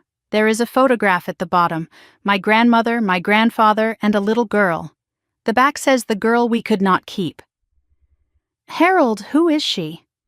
There was a long pause on the line. When he spoke again, his voice was heavier than before. I was hoping you would not find that one. But you knew it was there. I knew. Margaret told me everything. But she wanted you to find it on your own. Who is she, Harold? Another pause. Then he said a name I had never heard before. The girl in that photograph. Her name was Catherine. She was your grandmother's daughter, born in 1962, 5 years before that photo was taken. My mind went blank for a moment. Then it started racing. My father had a sister? He never mentioned. No one did. That was the agreement. What agreement? What happened to her? Harold sighed, and I could hear the weight of decades in that sound. That is not a story for the phone, Miss Lawson. Come to my office tomorrow afternoon, after you have spoken with the police. I will tell you everything. It is time you knew the whole truth. He paused. But I warn you, this secret is the reason your family broke apart long before Ashley ever stole a dime. I could not sleep that night, not even close. I sat at my kitchen table with my laptop, the photograph of Catherine beside me, and I started searching. Catherine, born 1962, my father's sister. If she existed, there had to be records. I searched birth records, Ohio vital statistics, public databases. It took almost an hour, but I found her. Catherine Marie Lawson, born March 1962, Cleveland, Ohio. Parents, Franklin Lawson and Margaret Lawson. She was real, she existed. But there was no death record matching that name, not in Ohio, not anywhere I could find. I switched to adoption records, sealed files, historical databases, anything I could access without being a lawyer. I found a reference just after 2 a.m. Sealed adoption, 1967 Cuyahoga County. The same year as the photograph. The girl we could not keep. My grandparents had given away their daughter. They had given her up for adoption. I kept searching, looking for any Catherine Lawson born in 1962 who might be living now. Too many results. No way to narrow it down without more information. She could be anywhere. She could be anyone. She might not even know she was adopted. I looked at the photograph again, then at the documents about Lorraine, then at Ashley's fraud attempts. My grandmother watched her own daughter get taken away, then watched Lorraine destroy herself with crime, then watched Ashley follow the same path. 3 generations of loss. And she documented all of it. By 3 a.m, my eyes were burning and my head was pounding. I needed sleep. Tomorrow I had to meet with the police, then with Harold. But even as I closed my laptop, I could not stop thinking about Catherine. Somewhere out there, I had an aunt I had never met, and no one had ever told me she existed. The Cleveland Police Department building was gray and institutional, the kind of place designed to intimidate. I arrived at 8:55, found parking, and walked through metal detectors into a lobby that smelled like floor wax and old coffee. Detective Martinez met me in the waiting area. Mid-40s, sharp eyes, dark hair pulled back in a practical ponytail. She moved with the efficiency of someone who had seen too much and learned to process it quickly. "Thank you for coming in, Miss Lawson. I know this must be difficult. I want to help. My grandmother deserves justice." Martinez nodded and led me to a small interview room. Fluorescent lights, metal table, chairs that were uncomfortable by design. "Let me tell you what we have found," she said, opening a folder between us. "Midwest Mutual Insurance forwarded their fraud report to us 3 days ago. We have been building a case since then." She paused, studying my face. "But here is what you might not know. Your sister's activities were not limited to your grandmother." I felt something cold settle in my stomach. "What do you mean?" Martinez pulled out several photographs and spread them on the table. Elderly faces I did not recognize. Ashley Lawson worked for Lakewood Senior Care Coordination for 4 years. In that time, we have identified at least 3 other elderly clients whose finances were compromised. She pointed to the first photograph. A woman with kind eyes and white hair. Dorothy Hendricks, 78 years old. She was one of Ashley's clients. Her daughter noticed discrepancies in her mother's accounts, small amounts missing each month. Martinez's expression darkened. When the daughter confronted Ashley, your sister convinced Dorothy that her own daughter was trying to control her money. Dorothy believed Ashley. She cut off contact with her daughter completely. The daughter filed a complaint with the company, but Ashley had already resigned by then. Dorothy died 6 months later, alone, still believing Ashley was her friend. I felt sick. She turned a mother against her own daughter? That is what the pattern suggests. Isolation, manipulation, theft. Your grandmother was different. She saw through it. Martinez pointed to the second photograph. An elderly man wearing a veteran's cap, Harold Chen, 83 years old, Korean War veteran. Ashley helped him with VA paperwork. During that time, approximately $12,000 disappeared from his accounts. His family suspected Ashley but could not prove it. He passed away last year. The case was closed. She indicated the third photograph, a woman I vaguely recognized. Evelyn Porter. She lived 3 houses down from your grandmother. We found evidence that Ashley attempted to befriend her as well. But Mrs. Porter's son is an attorney. He got involved early. Ashley backed off.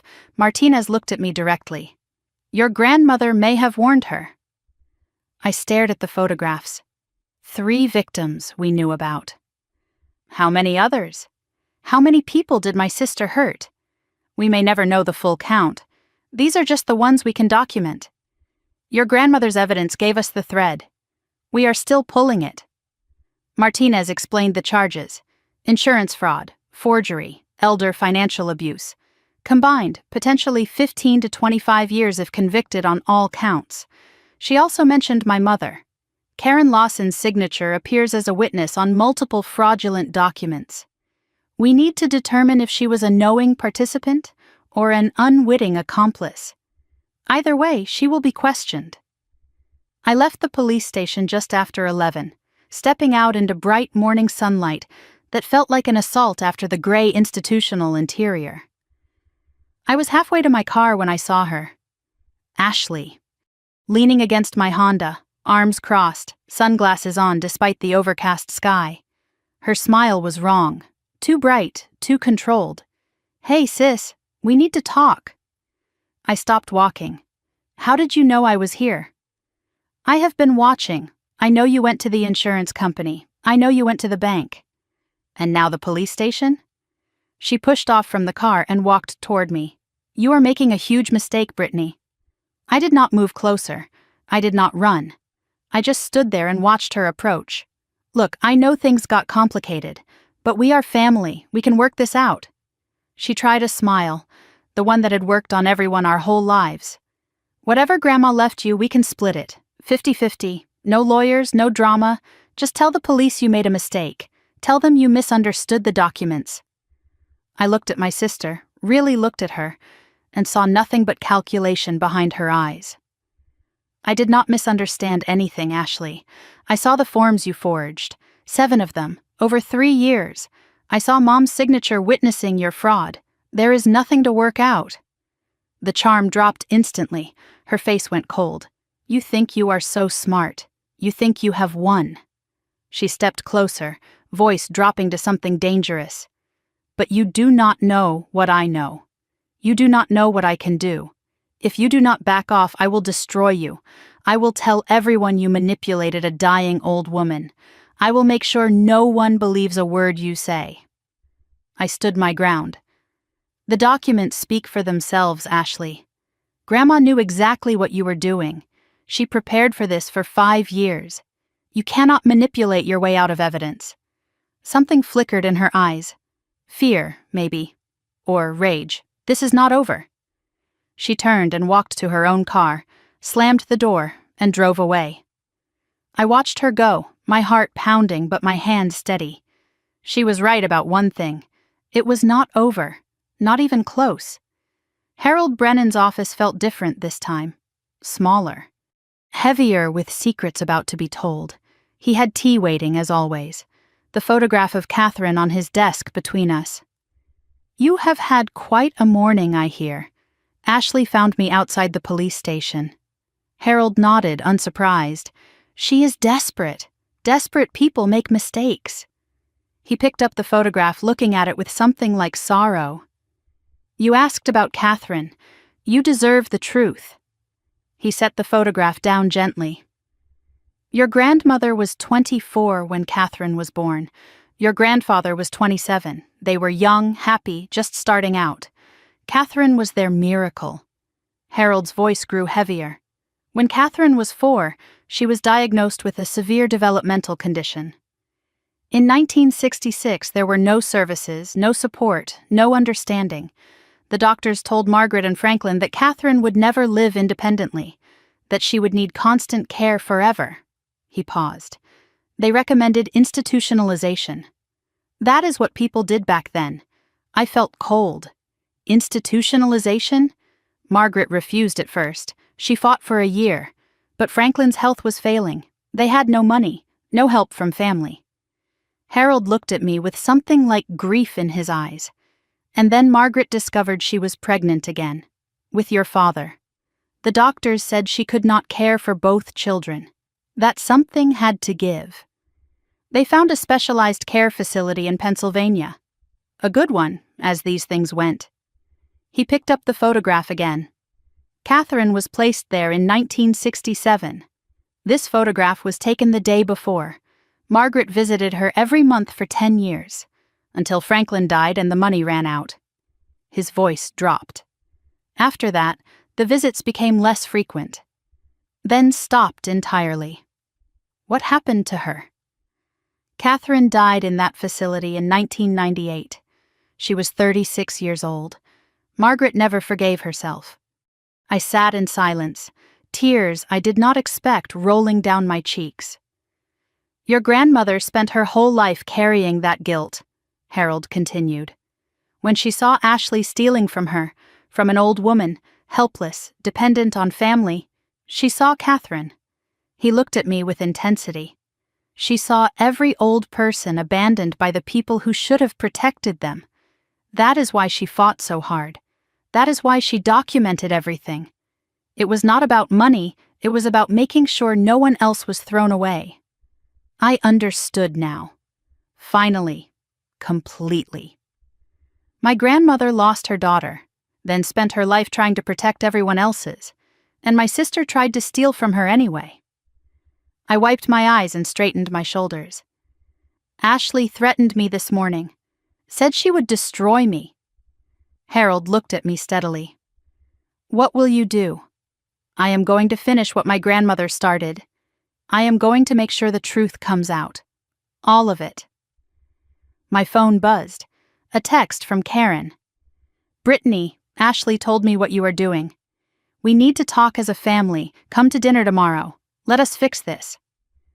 My mother still thought this was something that could be fixed over pot roast. She had no idea what was coming. None of them did. I stood in front of my closet on Sunday afternoon, trying to decide what to wear to my own family's destruction. Dark blue dress, professional but not severe. Flat shoes because I might need to leave quickly. Nothing that said I was celebrating, nothing that said I was mourning. I was going to dinner with my mother and sister. It felt like going to war. The invitation had come from Karen the day before. Come to dinner tomorrow, let us fix this. As if fraud and forgery and 5 years of theft could be fixed over pot roast and mashed potatoes. As if we could sit around the dining room table and pretend we were still a family. But I was going, not because I thought anything could be fixed. Because I needed to see their faces when they realized how much I knew. I put a small folder in my purse. Copies of key documents. Not everything, just enough. I was not going to ambush them with evidence. I was going to let them hang themselves with their own lies first. Harold had called me that morning with advice. Be careful, Miss Lawson. Cornered people are dangerous. Do not go looking for a fight. But do not back down from one either. And remember, you are not there to punish them. You are there for the truth. My grandmother spent 5 years preparing for this moment. I had 5 hours. It would have to be enough. The drive to Parma took 20 minutes. My mother lived in a split-level house from the 70s, beige siding, attached garage. The house I had grown up in after my father married Karen. It never felt like home. Not really. Just a place where I was tolerated until I was old enough to leave. Ashley's BMW was already in the driveway. Sleek, expensive, probably leased. My sister always looked richer than she was. Image was everything to her. Reality was just an inconvenience. I parked on the street and sat in my car for a moment, steadying myself. The folder in my purse felt heavier than it should have. The truth always weighs more than lies. I walked up the familiar path to the front door. The garden was overgrown, weeds pushing through the flower beds. My mother used to keep it perfect. Now she could not be bothered. The door opened before I could knock. Karen stood there in an apron, forcing a smile that did not reach her eyes. Brittany! You came. I was not sure you would. She hugged me. Stiff, brief, performative. The way she always hugged me. Like an obligation she was checking off a list. Come in, come in. Dinner is almost ready. The house smelled like pot roast and something baking. Familiar smells from a childhood that never felt quite right. I walked into the living room and noticed immediately that something was missing. The photographs, the ones that used to line the mantel and fill the shelves. My grandmother's face was nowhere to be seen. Every picture of Margaret had been removed. My grandmother had been erased from this house already, as if she never existed. Before we continue, please subscribe and tell me in the comments where you are watching from. I see everything. I read every comment. Thank you so much for your support. Now back to the story. A voice came from the kitchen. Is that Brittany? Finally decided to show up? Ashley appeared in the doorway. She looked different from the parking lot confrontation. Softer, more controlled. She was wearing a simple sweater and jeans, her hair down, minimal makeup. The concerned sister look. New strategy. She was going to play nice tonight. I wondered how long that would last. We sat down at the dining room table. 3 place settings arranged around the end. Karen at the head, Ashley and me across from each other. Like a tribunal, or a firing squad. The food was served. Pot roast, mashed potatoes, green beans. Normal food. As if this were a normal dinner. As if we were a normal family gathering to share a meal and catch up on our lives. Karen spoke first, her voice carefully measured. I thought we could talk like a family. Without lawyers, without police, without all this unpleasantness. She passed the potatoes, not meeting my eyes. We have had a difficult few weeks, losing Margaret, dealing with the estate, but we are still family. That has to mean something. Ashley nodded along, eating calmly, playing her part. Mom is right, Brittany. We got off on the wrong foot. I know I reacted badly at the funeral. I was grieving. We all were. She looked at me with practiced sincerity. I should not have thrown away that policy. That was wrong of me. I am sorry. The apology sounded rehearsed. Because it was. They had practiced this. Probably spent all day preparing their script, deciding who would say what, planning how to manage me back into compliance. I did not respond immediately. I just watched. Ashley's hands were steady, but she was not really eating, just moving food around her plate. Karen kept glancing between us, nervous, waiting for my reaction. I decided to test the water. What exactly are you apologizing for, Ashley? She blinked. For the policy, for being dismissive. Just the policy? Nothing else? Silence. Ashley and Karen exchanged a look. Brief, almost invisible. The silent communication of co-conspirators checking their story. Brittany, please. Karen's voice had an edge now. We are trying to make peace here. Ashley made mistakes. We all make mistakes. But family forgives. That is what family does. I set down my fork. Does family also forge signatures? Does family steal from dying old women? The temperature in the room dropped 10 degrees. Ashley's calm facade cracked. Just for a second. Then she recovered. I do not know what the insurance company told you, but it is not just the insurance company, Ashley. It is the police. Dead silence. Karen's face went gray. Ashley stopped pretending to eat. Let me tell you what I know, I continued. Then you can decide if you still want to make peace. I pulled the folder from my purse and set it on the table between us. 7 forged beneficiary change requests over 3 years. Your signature on all of them, Ashley. Mom's signature as witness on 3 of them. Karen's voice was shaking. I did not know what I was signing. Ashley said what? That Grandma agreed? That it was just paperwork? I opened the folder and spread the documents across the table. But it is not just Grandma, is it, Ashley? The police told me about your other victims. The elderly clients from your job at Lakewood Senior Care. At least 3 other people you tried to steal from. One of them died before anyone figured out what you did. Ashley's face went stone cold. Her hands were shaking, but her voice was steady.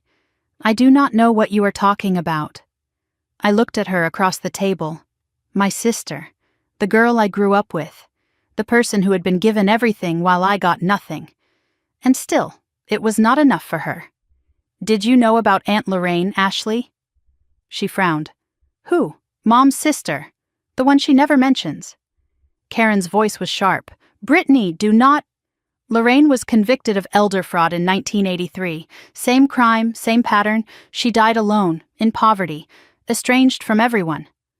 I looked at Ashley directly. That is where this path leads. Prison, then nothing.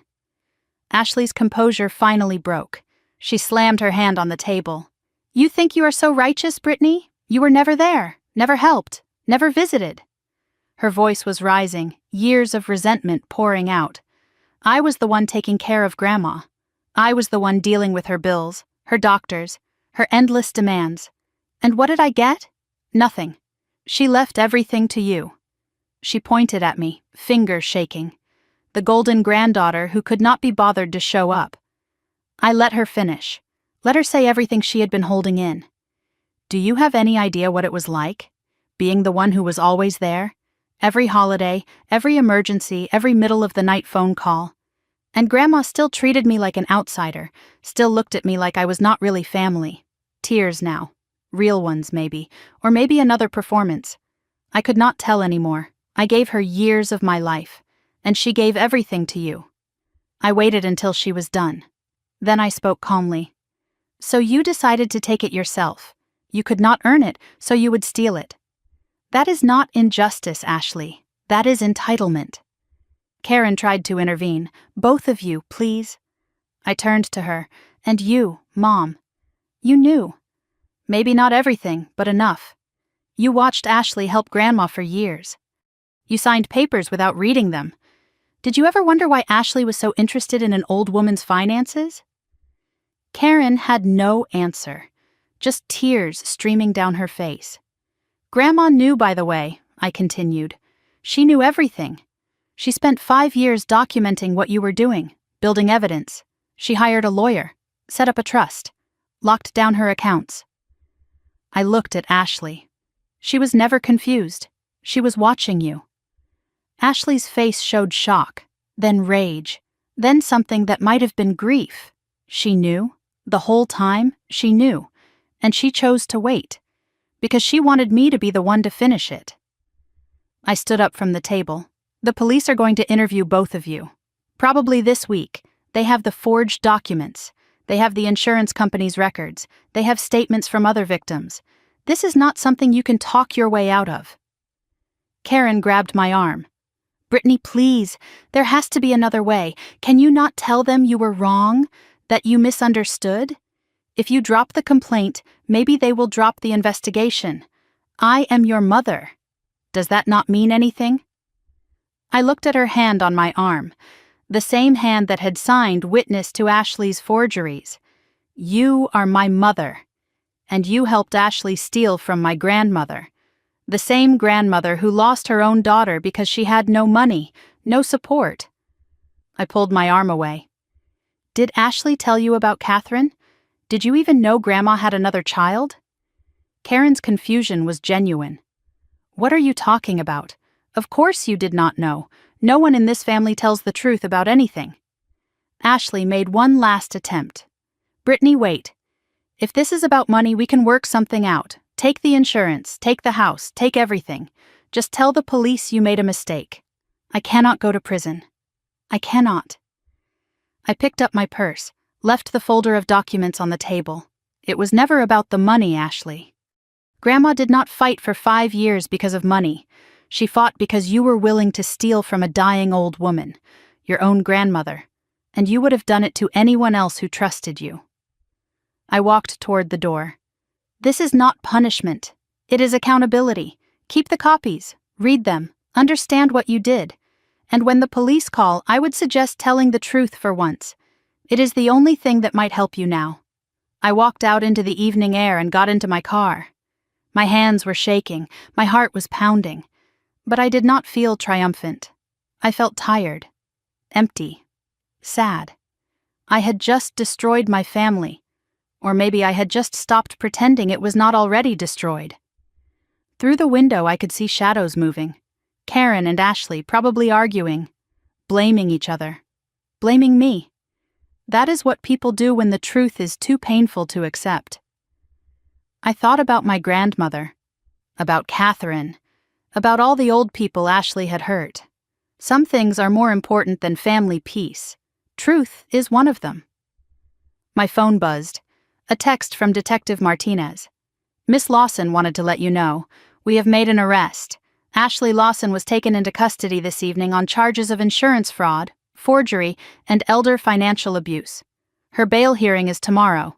I read the text twice. While I was at dinner, confronting my family, The police were building their case.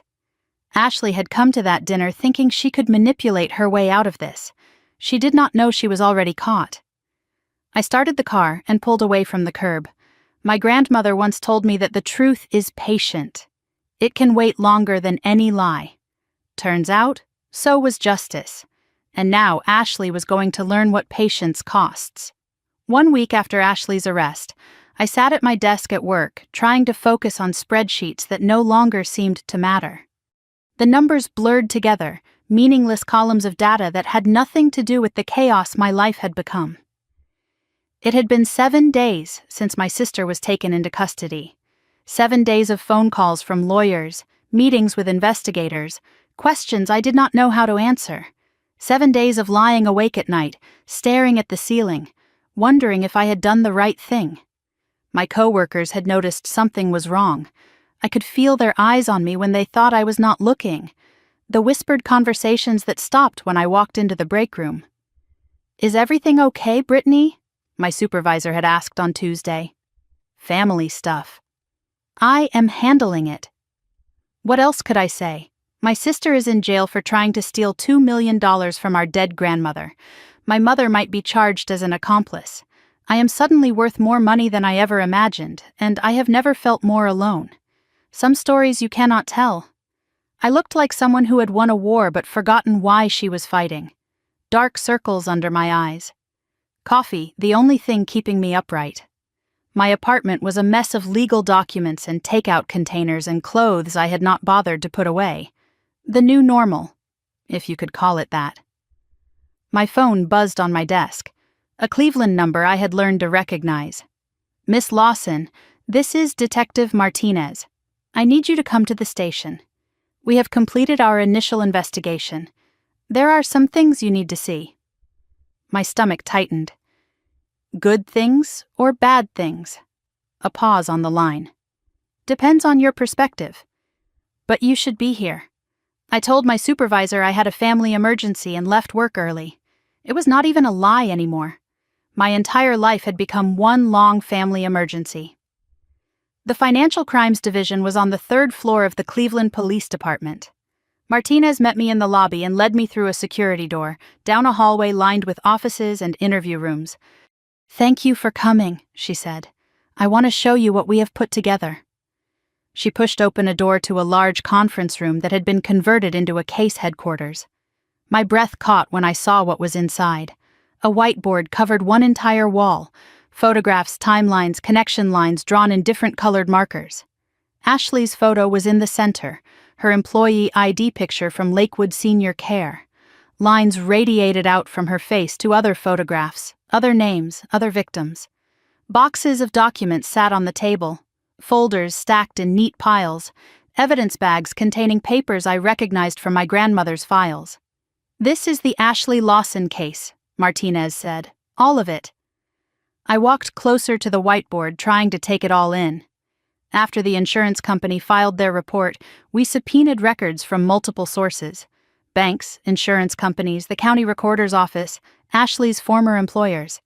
"We have spent the last week building a complete picture."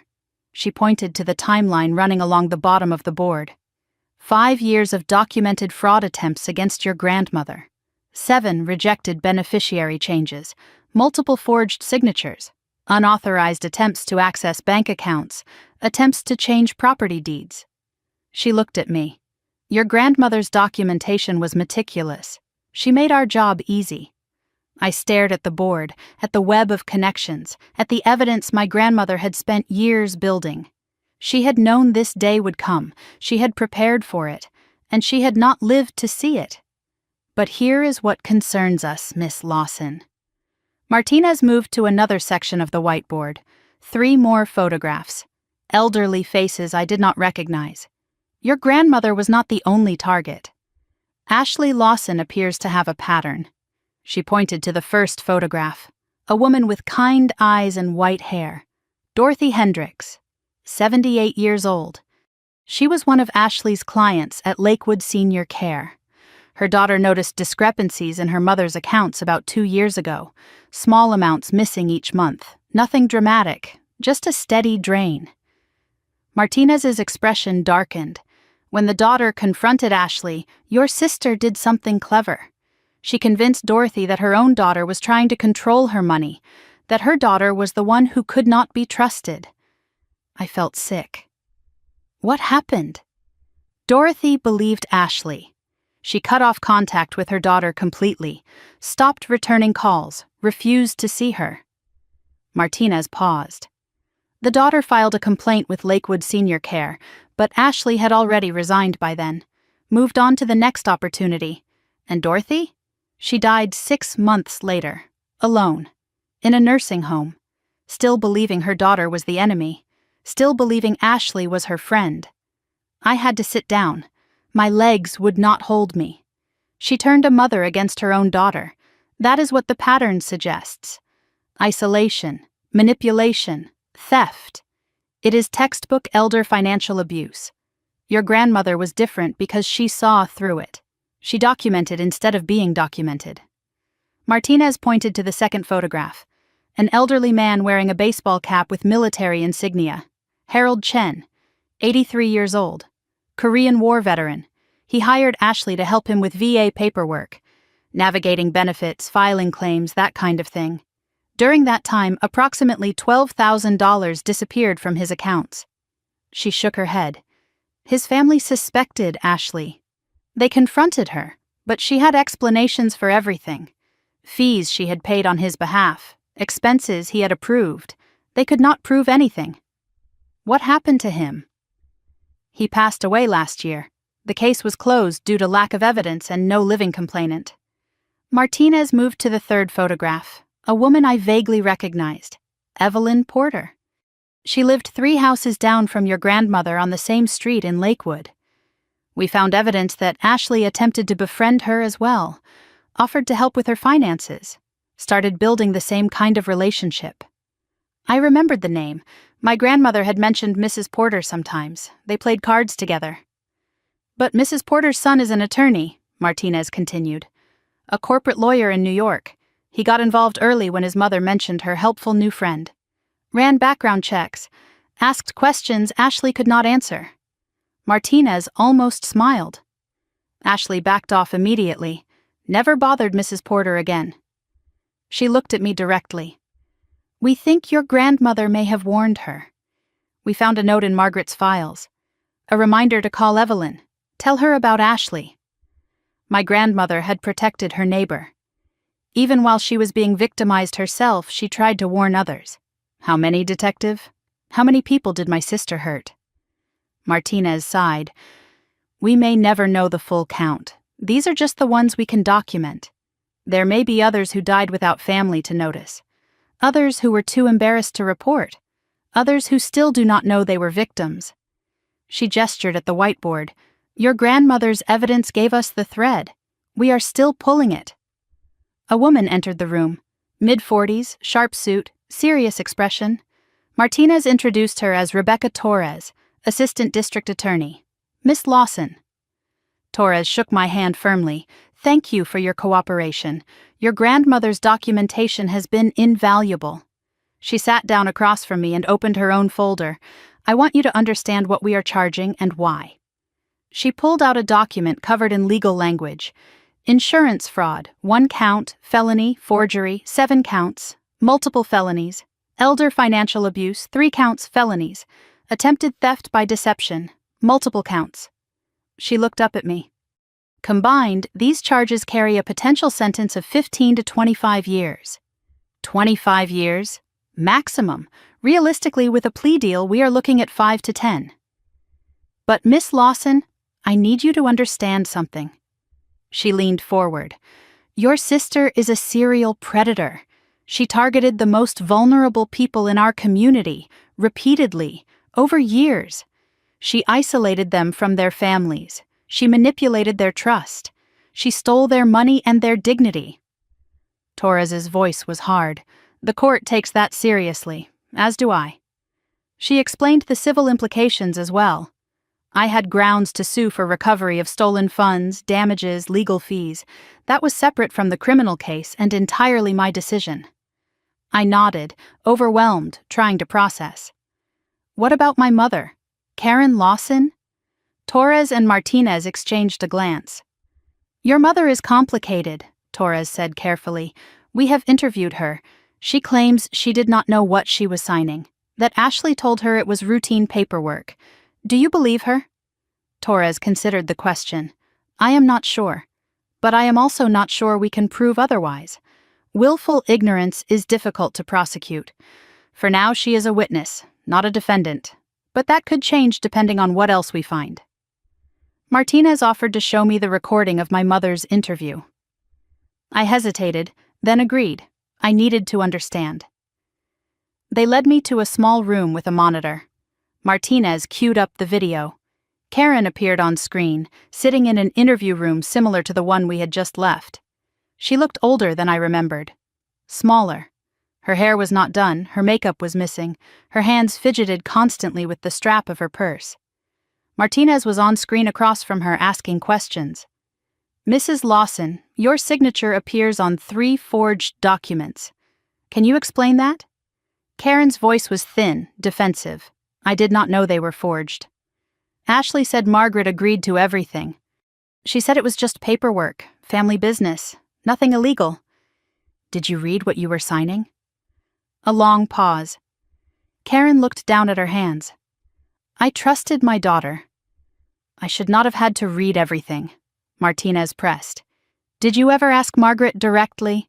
Confirm that she had agreed to these changes?" Karen's voice got smaller. "No. Ashley said it would upset her, that Margaret was getting confused and we needed to handle things quietly." The interview continued, but I had heard enough. Torres stopped the video. "Your mother made choices, Miss Lawson. Whether they were criminal choices is harder to prove." I stared at the frozen image of Karen on the screen. My mother. The woman who had raised me, or at least been present while I raised myself. The woman who had chosen Ashley over me at every turn. She chose Ashley, every single time, even when it meant helping steal from an old woman. I was not sure which was worse, if she knew what she was doing, or if she simply did not bother to find out. I left the police station in the late afternoon. The sun was too bright, the world too normal. People walked past me on the sidewalk, going about their lives, unaware that mine had just been turned inside out again. I did not go home. Instead, I drove to Lakewood, to my grandmother's street. I parked outside her small Cape Cod house and just sat there, looking at the place where everything had started. The house was empty now. Harold was handling the estate. Eventually it would be sold, or kept, or turned into something new. I had not decided yet. My sister was a serial predator of the elderly. My mother was either complicit or willfully blind, and I was the one who brought it all down. Was this what Grandma wanted? Her family destroyed? Her granddaughter in prison? Or did she just want the truth? I thought about Dorothy Hendricks, dying alone because Ashley turned her against her own daughter. I thought about Harold Chen, his savings stolen while he dealt with memories of a war 60 years past. I thought about Evelyn Porter, saved only because her son was a lawyer. How many others were not saved? How many people did Ashley hurt that we would never know about? I pulled out my phone and looked at a photograph of my grandmother. Taken last Christmas. She was smiling, holding a cup of tea, looking at the camera with those sharp eyes that missed nothing. "This is not about destroying my family, Grandma. Is it?" Her voice came back to me, clear as if she were sitting in the passenger seat. "It is not about money, Brittany. It is about truth. It is about what is right." The truth was that my sister was dangerous. Someone had to stop her. My grandmother could not, but she made sure I could. That evening I was sitting in my apartment with the lights off when my phone rang. Harold Brennan, Miss Lawson. I hope I am not calling too late. "What is it, Harold?" "Ashley's lawyer contacted me this afternoon. Your sister wants to make a deal." "A deal?" "She will plead guilty to misdemeanor charges if you agree not to pursue civil action. She wants to minimize her sentence. She is desperate." I almost laughed. Why would I agree to that? After everything she has done? Harold paused. "Because she says she has information about your grandmother's last days. Something you do not know. something she has never told anyone. I sat up straighter. What kind of information? She would not say. Only that it is about Margaret's final hours, and that she will only tell you in person. My sister wanted to meet, face to face, just the two of us. Harold continued. She is asking for a meeting, her lawyer's office, neutral ground, both attorneys present. She says she will tell you everything if you will just listen. I was silent for a long moment, processing. My sister has lied to me my entire life. Why would I believe her now? Harold's voice was gentle. Because desperate people sometimes tell the truth. It is the only currency they have left. I did not trust Ashley. I never would again. But Harold was right. Desperate people do strange things. And if there was something about Grandma's last days that I did not know, something Ashley had been hiding, I needed to hear it. Even if it came from a liar. Even if it was just one more manipulation. Some truths are worth the risk. 3 weeks after Ashley's arrest, I was sitting in my apartment on a Tuesday evening when the phone rang. An unknown number. I almost did not answer, but something made me pick up. "Miss Lawson?" A man's voice, professional and measured. "This is David Chen, attorney for Ashley Lawson. My client has requested a meeting with you. She says she has information you need to hear.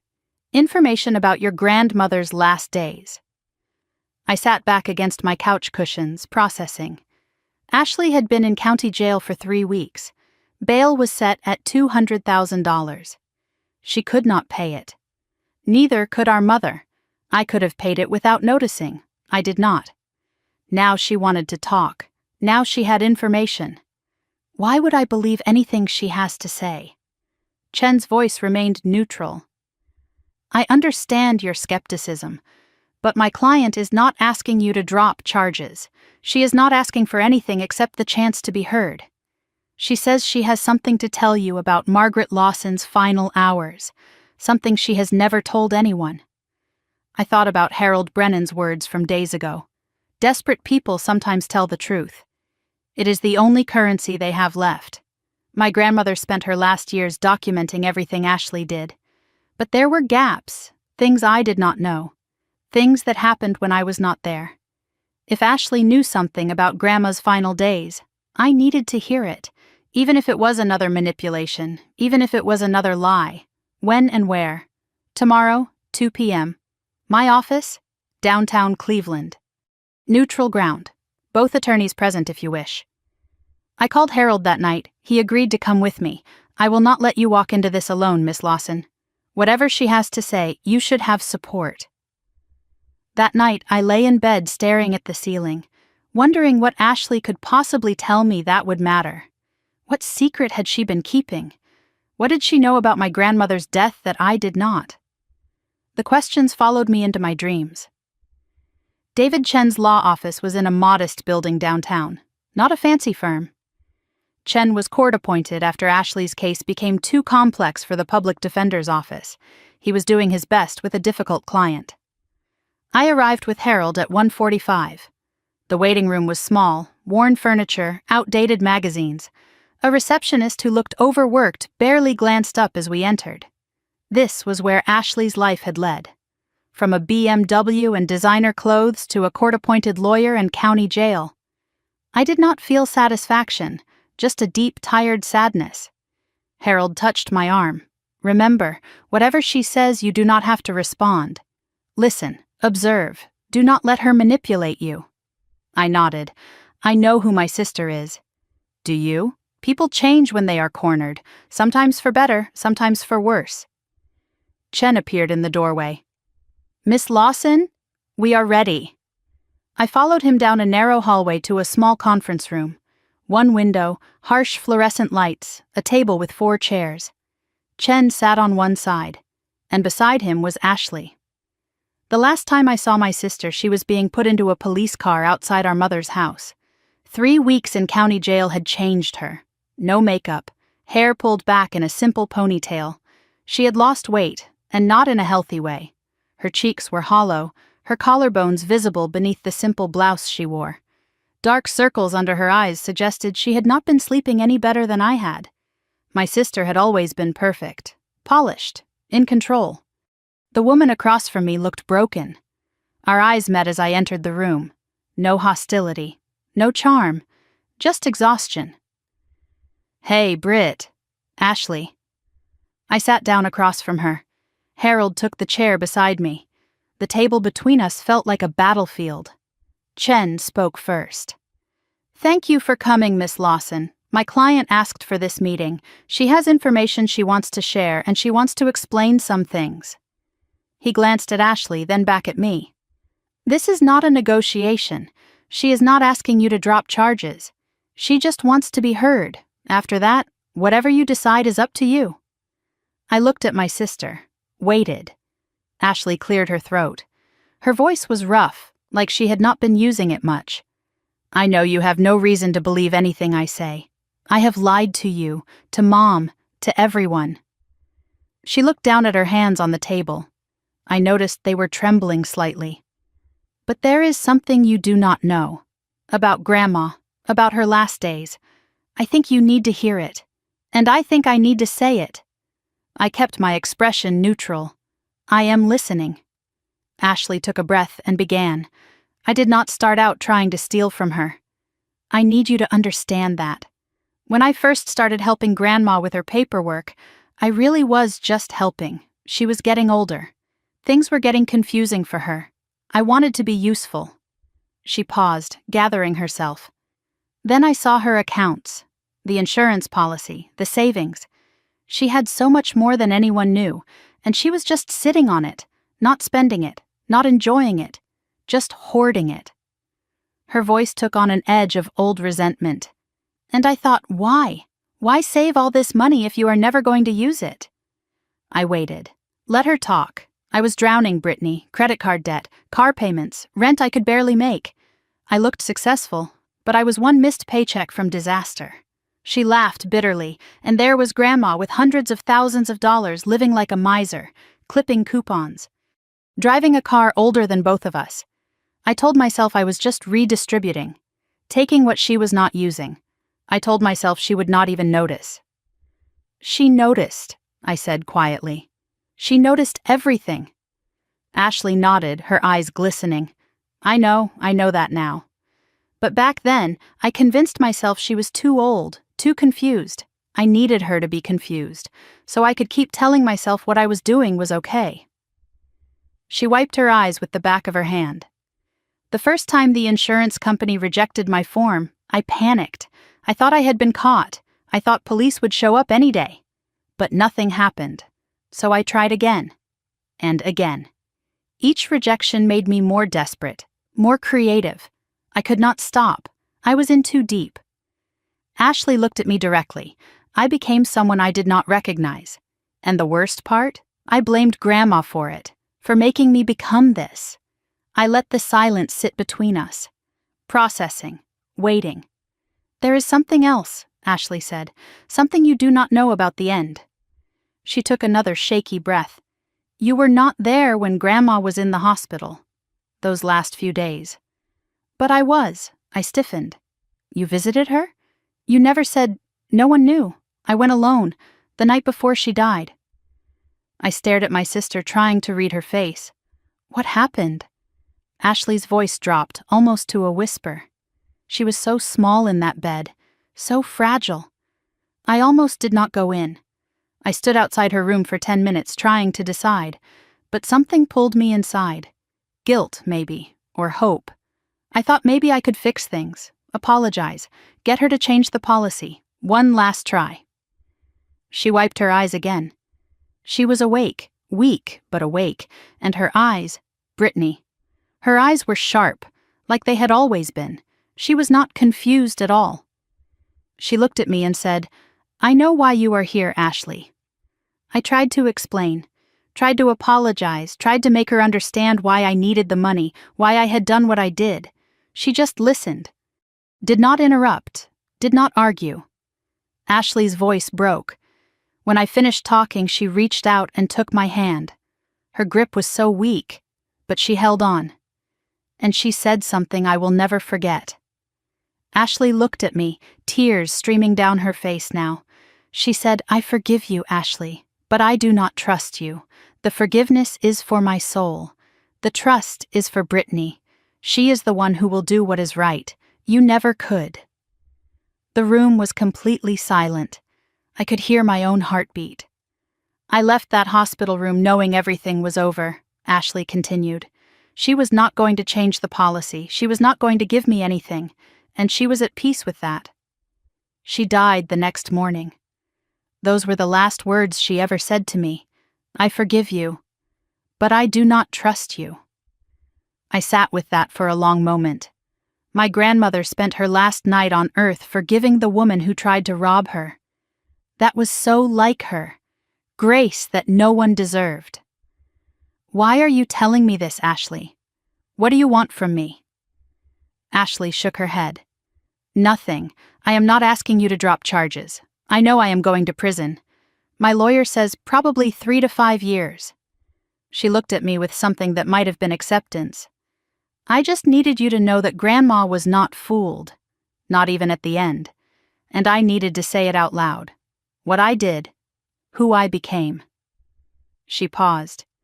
"The program here, in county. There is a counselor. She has been helping me understand why I did this.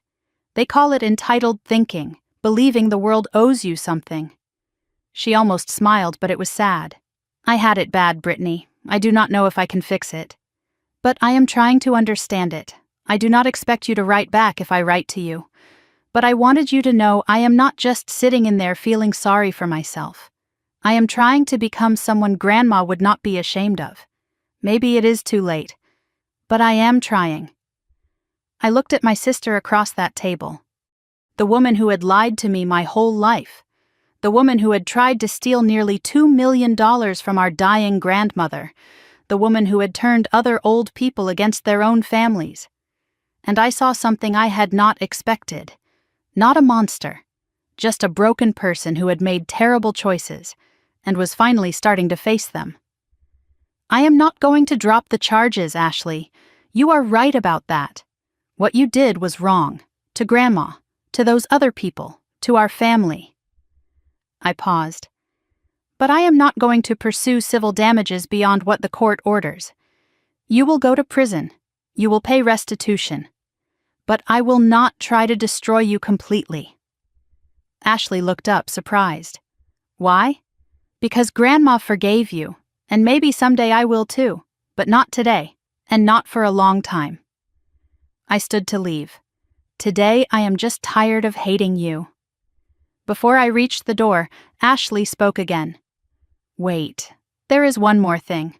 She reached into a folder Chen had been holding, pulled out an envelope, old and yellowed.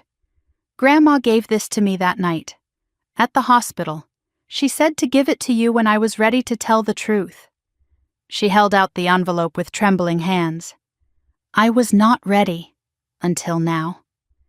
I took the envelope. The handwriting on the front was immediately familiar. My grandmother's careful script, for Brittany, from your grandmother's last night. She wrote this the night before she died? Ashley nodded. She knew she did not have long. She wanted you to have her final words. Her voice cracked. "I have been carrying it for a month." It felt like a weight I could not put down. I looked at the envelope in my hands. My grandmother's last letter, written hours before she died, carried by Ashley through her arrest, her arraignment, her weeks in jail. I am not reading this here. I tucked the envelope into my purse. "Thank you for telling me the truth, Ashley. Finally." I turned to leave. At the door, I paused and looked back. Ashley looked smaller than ever. Alone at that table, her lawyer beside her, but somehow still alone. The confident, manipulative sister I had known my whole life was gone. In her place was just a woman facing the consequences of her choices. "Good luck at the trial, Ashley. I mean that." She looked up at me with red eyes. "I know. That is what makes it worse." I walked out of that office with Harold beside me, the envelope heavy in my bag. My grandmother's last letter, written the night before she died. Whatever was inside, it had waited a month to reach me. It could wait a little longer. until I was ready to let her go. The morning of the sentencing hearing, I woke before my alarm. 5:47, the numbers glowing red in the darkness of my bedroom. I lay there for a moment, staring at the ceiling, trying to remember how to breathe normally. Today my sister would be sentenced for her crimes. Today it would finally be over. I got out of bed and moved through my morning routine with careful deliberation. Shower, coffee, clothes laid out the night before, a dark blue dress, professional but not severe. I was not going to a funeral, but I was not celebrating either. I looked at myself in the mirror while I dried my hair. The woman staring back at me looked older than 3 months ago. The lines around my eyes were deeper. My face was thinner. Grief ages you, so does truth.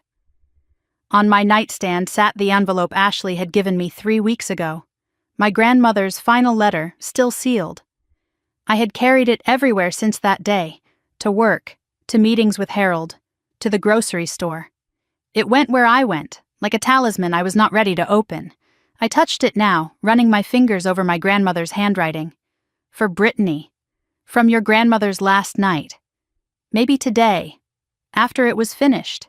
Maybe then I would be ready. I left the envelope on the nightstand and went to finish getting dressed. Harold called at 8:15. "Are you ready, Miss Lawson?" I do not know. Is anyone ever ready for something like this? No. But you show up anyway. That is what your grandmother would have done. I will meet you at the courthouse. 9 o'clock. The Cuyahoga County Courthouse was an imposing stone building in downtown Cleveland. A century of justice had passed through its doors, cases of every kind, from petty theft to murder. Today it would add one more story to its history. The story of a woman who tried to steal from her own grandmother. I parked in the garage and walked toward the main entrance. The morning sun was sharp against the building's facade, making me squint.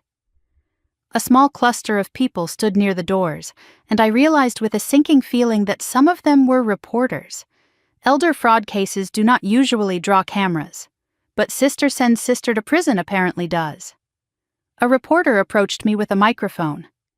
"Miss Lawson, can you comment on—" I walked past without responding. I had nothing to say to them. My story would speak for itself. Inside the courthouse, I passed through security, metal detectors, the smell of old wood and anxiety. Harold was waiting in the lobby, dressed in his usual understated suit. "The prosecution is ready," he said. "The defense has accepted the plea." "She is not fighting it?" "She stopped fighting weeks ago." "I think meeting with you changed something." I nodded, not sure what to say. Then I saw her, Karen, my mother, sitting on a bench across the lobby, alone. She was clutching her purse like a lifeline, her knuckles white. She looked smaller than I had ever seen her. Older. Defeated. Our eyes met across the distance. Karen opened her mouth as if to speak. Her lips formed my name. I looked away and walked toward the courtroom. I was not ready to talk to my mother. I might never be. Harold held the door for me. "This is it, Miss Lawson. After today you can start to heal. Can I? Or will this follow me forever?" Both. That is the nature of family wounds. They heal, but they scar. I took a breath and stepped inside. Courtroom 4B was smaller than I expected. Wood-paneled walls, high ceilings, an American flag behind the judge's bench.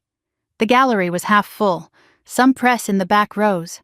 Detective Martinez sitting near the aisle. A few faces I did not recognize.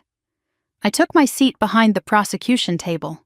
A DA Torres was already there, her files organized in neat stacks, her expression focused. Harold sat beside me, a steady presence. I was here as a witness, a victim's representative, and a sister. I was not sure which role was hardest. A side door opened, and Ashley was led in by a bailiff. She was wearing civilian clothes for the sentencing. A simple gray dress, conservative, appropriate. Her hair was pulled back, no makeup, no jewelry, no performance. She looked like a woman who had stopped pretending. Our eyes met across the courtroom. She nodded slightly. Not a greeting, more like acknowledgement. "I am here, you are here. This is happening." I did not respond. I just watched as she took her seat beside her attorney. All rise. Judge Eleanor Whitfield entered the courtroom. 60s, silver hair, reading glasses, an expression that suggested she had seen everything and was not easily impressed. She took her seat and surveyed the room. "Be seated. We are here for sentencing in the matter of State of Ohio versus Ashley Marie Lawson." She consulted her notes. "The defendant has entered guilty pleas to 3 counts of felony fraud, 4 counts of forgery, and 2 counts of elder financial abuse." She looked up. "Before I deliver the sentence, I will hear statements from both parties." Torres stood. "Your Honor, the state would like to present a victim impact statement." "Proceed." Torres cleared her throat. This statement was prepared by Margaret Eleanor Lawson and entrusted to her attorney, Harold Brennan, with instructions to present it at sentencing. I felt my breath catch. I did not know this existed. I did not know my grandmother had prepared anything. Torres opened a folder. The courtroom went completely silent. "My name is Margaret Lawson," Torres read. "I am 82 years old. By the time you hear this, I will be gone. But I want my voice to be part of this moment. I want you to understand what was done to me." I felt Harold's hand on my shoulder, steadying me. For 5 years, I watched my own granddaughter try to steal everything I had. She forged my signature. She lied to my family. She tried to convince everyone I was losing my mind. Torres paused, letting the words settle. I was not losing my mind. I knew exactly what was happening. I documented everything. I prepared. I waited. I could not stop the tears from coming. My grandmother's voice, speaking from beyond the grave, filling this courtroom with truth. Ashley is not a monster. She is a woman who lost her way. She chose greed over love. She chose lies over truth. She chose herself over everyone else. I forgave her for that. On my last night on earth, I told her so. But forgiveness is not the same as freedom from consequences. Justice matters. Accountability matters. The truth matters. Torres turned the page. I ask the court to hold my granddaughter accountable for what she has done. Not for revenge, not for cruelty, but because every person who was hurt by her deserves to know that their suffering was seen. Dorothy Hendricks, who died alone because Ashley turned her against her own daughter. Harold Chen, who served his country and was repaid with theft. And me, an old woman who spent her final years fighting a battle no grandmother should have to fight. Torres looked up at the judge. The truth is patient. It can wait longer than any lie. Today, the truth has finally arrived. I hope it brings peace. She set down the paper. The courtroom was silent. I wiped my eyes with trembling hands. My grandmother had prepared for this. Even in death, she was still fighting. Judge Whitfield turned to the defense table. Does the defendant wish to make a statement before sentencing? David Chen nodded to Ashley. She stood slowly, gripping the edge of the table. Your Honor, I do not have a prepared speech. I do not think I could write one that would be good enough. Her voice was rough but steady. My grandmother's words. She said, I am not a monster. I am not sure that is true. I did terrible things. To her, to other people, to my own family. She took a breath. I told myself I deserved what I was taking, that I was owed something for all my sacrifices. I was wrong. I was just a thief who could not admit it. She turned slightly, addressing the gallery. To Dorothy Hendricks's family, I am sorry I took her final years from you. To Harold Chen's family, I am sorry I stole from a man who gave so much. Her voice broke. To my grandmother, I know you cannot hear me, but I am sorry I made you spend your last years protecting yourself from me. Then she looked directly at me. And to my sister, you did what was right, even when it cost you everything. Grandma chose well. I understand that now. She paused. I do not expect you to forgive me. But I want you to know, I finally see clearly. Whatever happens next, I earned it. She sat down. Her attorney touched her arm. a small comfort in a terrible moment. My sister had finally stopped performing. Whether the change was real, only time would tell. Judge Whitfield removed her reading glasses and looked at Ashley. I have reviewed all the evidence, heard the statements, and considered the defendant's plea. Her voice was measured, but firm. Ms. Lawson, your crimes represent a systematic betrayal of trust. You targeted vulnerable people, the elderly, the isolated, those who depended on you. You manipulated your own grandmother for years. You stole from people who trusted you. These are not mistakes. They are choices, and choices have consequences. She picked up a document.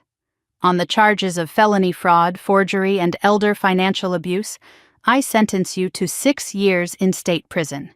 You will serve a minimum of 4 years before parole eligibility. Ashley closed her eyes briefly, absorbing the blow. Upon release, you will be on probation for 5 years. You are permanently barred from working in any capacity involving elderly persons or financial services. Full restitution is ordered to all identified victims and their estates. The judge looked at Ashley directly. Do you understand the terms of this sentence? Yes, Your Honor. From somewhere behind me in the gallery, I heard a sound. A sob. Karen, her face buried in her hands, shoulders shaking. I glanced back. My mother had finally lost the daughter she had chosen over everyone else. I wondered if she understood yet that it was her own blindness that led here. The gavel came down. This court is adjourned. The sound echoed like a period at the end of a sentence. Final, complete. It was over. Legally, officially over. 6 years. That is what my grandmother's final years were worth to a court of law. I walked out of the courtroom into the hallway. Harold stayed close beside me. Detective Martinez approached. Your grandmother would be proud. She fought for years. You finished it. Thank you, Detective. For everything. She shook my hand and walked away. I moved toward the exit, avoiding eye contact with the reporters who were packing up their equipment. Then I saw Karen, hovering near the door, eyes red and swollen, waiting.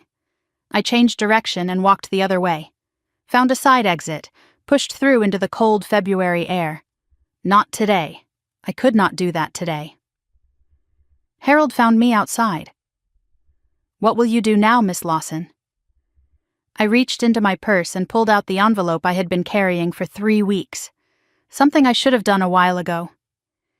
He looked at the letter in my hands. She waited a long time to say goodbye. Do not keep her waiting much longer. I nodded. He squeezed my arm once, then walked away, leaving me alone with my grandmother's final words. The cemetery was quiet in the late afternoon light. I had not been here since the funeral, had not been able to face it. My grandmother's grave was in a peaceful section near a row of old oak trees. The headstone was simple, elegant, exactly what she would have wanted. Margaret Eleanor Lawson, 1942 to 2024. The truth is patient. They put her words on her grave. It was perfect. I knelt in the grass beside the stone, not caring about my dress, and touched the cold marble. I finished it, Grandma. The truth came out. Justice was served. My voice broke. Ashley is going to prison. Mom has to live with what she enabled, and I am still here, carrying everything you left me. The wind rustled through the oak trees. Somewhere in the distance, a bird called. I pulled out the envelope, held it in both hands, looked at my name written in her careful script. I am finally ready to hear your last words. I slid my finger under the seal. Whatever you wrote that final night, I am ready now. Tell me how to live after all of this. Tell me what comes next. The envelope was old and soft in my hands, the paper worn from weeks of being carried everywhere I went. I sat on the back porch of my new home, a small craftsman house in Lakewood not far from where my grandmother had lived, and finally opened her last letter. 2 pages. Her careful handwriting filled every line. Dated the night before she died. My dearest Brittany, for after the storm. If you are reading this, the storm has passed. The truth is out. Justice has been done. I want you to understand why I chose this path, why I put this burden on your shoulders. I could have confronted Ashley years ago. I could have called the police. I could have cut her off and died in peace. But I did not. Because I wanted to teach you something more important than revenge. I wanted you to see that truth does not need to fight. It only needs to wait. I wanted you to learn that you can protect yourself without becoming cruel. And I wanted you to know, beyond any doubt, that you are worthy of being chosen. Not because you are better than Ashley, but because you are honest, because you are kind, because you are real. Those qualities are rare, Brittany. Protect them. I wiped my eyes and kept reading. By now you have learned about Catherine, my first daughter, your father's sister. I have carried that loss for 57 years. It taught me that some wounds never fully heal, but they can become something else. They can become wisdom. They can become purpose. Let your wounds do the same. I turned to the second page. My grandmother's handwriting was slightly shakier here, written late at night by a woman who knew she would not see another sunrise. The money is yours now, all of it. Do with it what feels right. But I have a request, not a command, a hope. Use some of it to help others like me. There are so many of us, Brittany. Old people with no one to protect them. Old people whose families see them as bank accounts instead of human beings. Old people who are told they are confused when they are seeing clearly for the first time. I was lucky. I had resources. I had a sharp mind. I had you. Most do not have any of those things. If you can find a way to help them, whether through money or time or just attention, please do. Not because I am asking, because it is right. If you do this, my life will have meant something beyond myself, and Catherine's loss will finally have a purpose. Her closing words blurred through my tears. I am writing this, knowing I will not see the sunrise. My body has given up, but my spirit is at peace. I have done everything I can. The rest is up to you. Live well, sweetheart. Be happy. Find love. Build something that lasts. And when you are old like me, sitting on your own porch with your own tea, remember, the truth is patient, and so is love. With all my heart, forever. Grandma Margaret. I read the letter twice, 3 times. Let her voice fill my head one last time. She knew she was dying, and she spent her last night writing to me, not about money, not about revenge, about purpose. That was 8 months ago. 8 months since I buried my grandmother. 8 months since I sent my sister to prison. 8 months of learning how to live in the wreckage of my family. I quit my administrative job 3 months after the sentencing. I did not need to push paper for someone else anymore. The inheritance gave me freedom I had never imagined. I used it carefully, the way my grandmother would have wanted. Paid off my small debts. Bought this house. Invested wisely. My grandmother taught me about compound interest when I was 12 years old. I finally understood the lesson. My new routine was quieter than my old life. Mornings on this porch with coffee, watching the neighborhood wake up. Afternoons working on the project that had consumed me for months. Evenings reading, walking, learning to be alone without being lonely. I discovered that peace does not come from having everything figured out. It comes from accepting that some things will never be figured out. The house was filled with pieces of my grandmother's home now, her teacups in my kitchen, her books on my shelves, her photographs on my walls. The chess set from her porch sat on mine, pieces always set up, waiting for a game that would never come. I did not play much, but sometimes I set up the pieces and just looked at them. Grandma taught me that chess is not about the pieces you capture. It is about the positions you create. She was positioning pieces her whole life. I was just now understanding the game. But the biggest change came from her last request, the thing she hoped I would do with her money.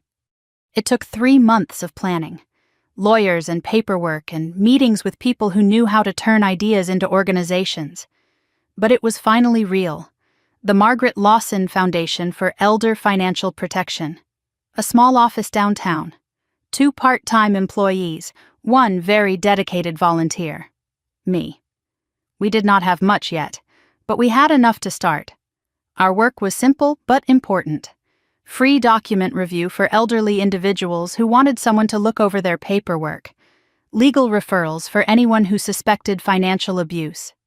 Education programs at senior centers, teaching people how to protect themselves. A hotline for families who thought something might be wrong.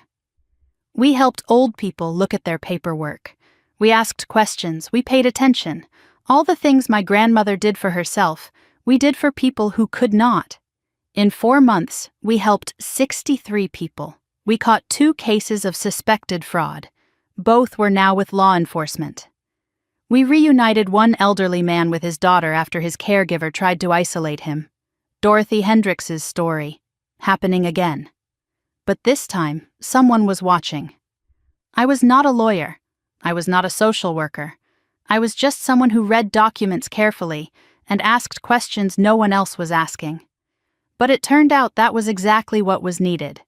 Most fraud is not sophisticated. It just counts on no one paying attention. We paid attention. I thought about naming the foundation after Catherine too, but my grandmother never wanted anyone to know about her. So instead, there was a small plaque in the office. In memory of Catherine, 1962 to 1998. The girl we could not keep. Grandma's 2 daughters, together at last. 1 in name, 1 in spirit. 2 months after the sentencing, a letter arrived at my apartment. Not email, not text. A real letter, handwritten, from Karen. My mother apologizing. Imperfectly, incompletely. But sincerely, or at least as sincerely as Karen was capable of. She said she finally understood what she had enabled, what her blindness had cost. She said she was sorry for choosing Ashley, for not seeing me, for letting my grandmother fight alone. I agreed to meet her. 1 coffee, public place, no promises. Karen looked older than I remembered. Fragile, lost. She cried through most of our conversation. I did not. I am sorry, Brittany, for everything, for choosing Ashley, for not seeing you, for letting your grandmother fight alone. I told her the truth. I do not hate you, Mom. But I cannot pretend everything is okay. Maybe one day we can build something new. But it will be different. Not what we had before. She nodded. She did not argue. That was new. We talked now. Once a month, sometimes twice. It was not warm. It was not family dinners and holiday hugs. But it was honest. And that was more than we ever had before. Some doors close forever. Others can be opened a crack. I did not need to decide yet which one this was. 6 months into Ashley's sentence, a letter arrived from state prison. I almost did not open it, but my grandmother's voice echoed in my head. The truth matters, even uncomfortable truth. Ashley's handwriting was smaller than I remembered, neater, like she was taking more care. I am in a program here, therapy, group sessions, learning about why people like me do what we do. They call it entitled thinking, believing the world owes you something. I had it bad, Brittany. I do not know if I can fix it, but I am trying to understand it. I do not expect you to write back, but I wanted you to know I am not just sitting here feeling sorry for myself. I am trying to become someone Grandma would not be ashamed of. Maybe it is too late, but I am trying. I did not write back. Not yet. But I did not throw the letter away either. I put it in a drawer with my grandmother's letter, Catherine's photograph, the old insurance policy. Evidence of a family that broke apart and might someday find a way to become something new. A letter came from Ashley every few months now, each one a little more self-aware than the last. Whether it was genuine growth or prison manipulation, I could not tell, but my grandmother forgave her, so I was leaving the door open. Just a crack. I was sitting on my porch this evening, the same chair where I first read my grandmother's letter, when I realized how much had changed. I used to feel invisible, the daughter no one noticed, the sister who was never quite enough. My grandmother saw me. She chose me, not because I was perfect, but because I was real. The money helped. The justice felt right. But what I really inherited was simpler than that. I inherited the knowledge that I am worthy of being believed in, and that is worth more than any insurance policy. I looked at the framed photograph of Margaret on the side table. Next to it, a small plaque with her words. The truth is patient. It can wait longer than any lie. The chessboard sat between two porch chairs, pieces set up, waiting. Sometimes I imagined my grandmother across from me, teaching me one more lesson.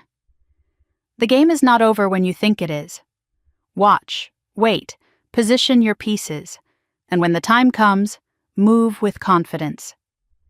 If you are listening to this story, maybe you understand.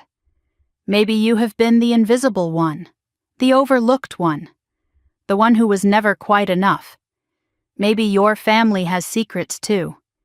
Maybe someone you trusted turned out to be someone else entirely. I want you to know something my grandmother taught me. The truth is patient. It waits for the right moment and the right person. Maybe that person is you. Thank you for letting me share my story. It was not easy to tell, but some stories need to be heard. If this meant something to you, if you have ever felt invisible in your own family, or wondered if anyone really sees you, I would love to hear your story too. Leave a comment below. Tell me where you are watching from. Tell me what part of this story touched your heart. And if you want to hear more stories like this, stories about truth and justice and the strength it takes to stand up for what is right, make sure you subscribe so you do not miss the next one. Take care of yourselves, and take care of the elders in your life. They see more than you know, and they might be waiting for you to see them too. Until next time. This story is fictionalized for dramatic effect.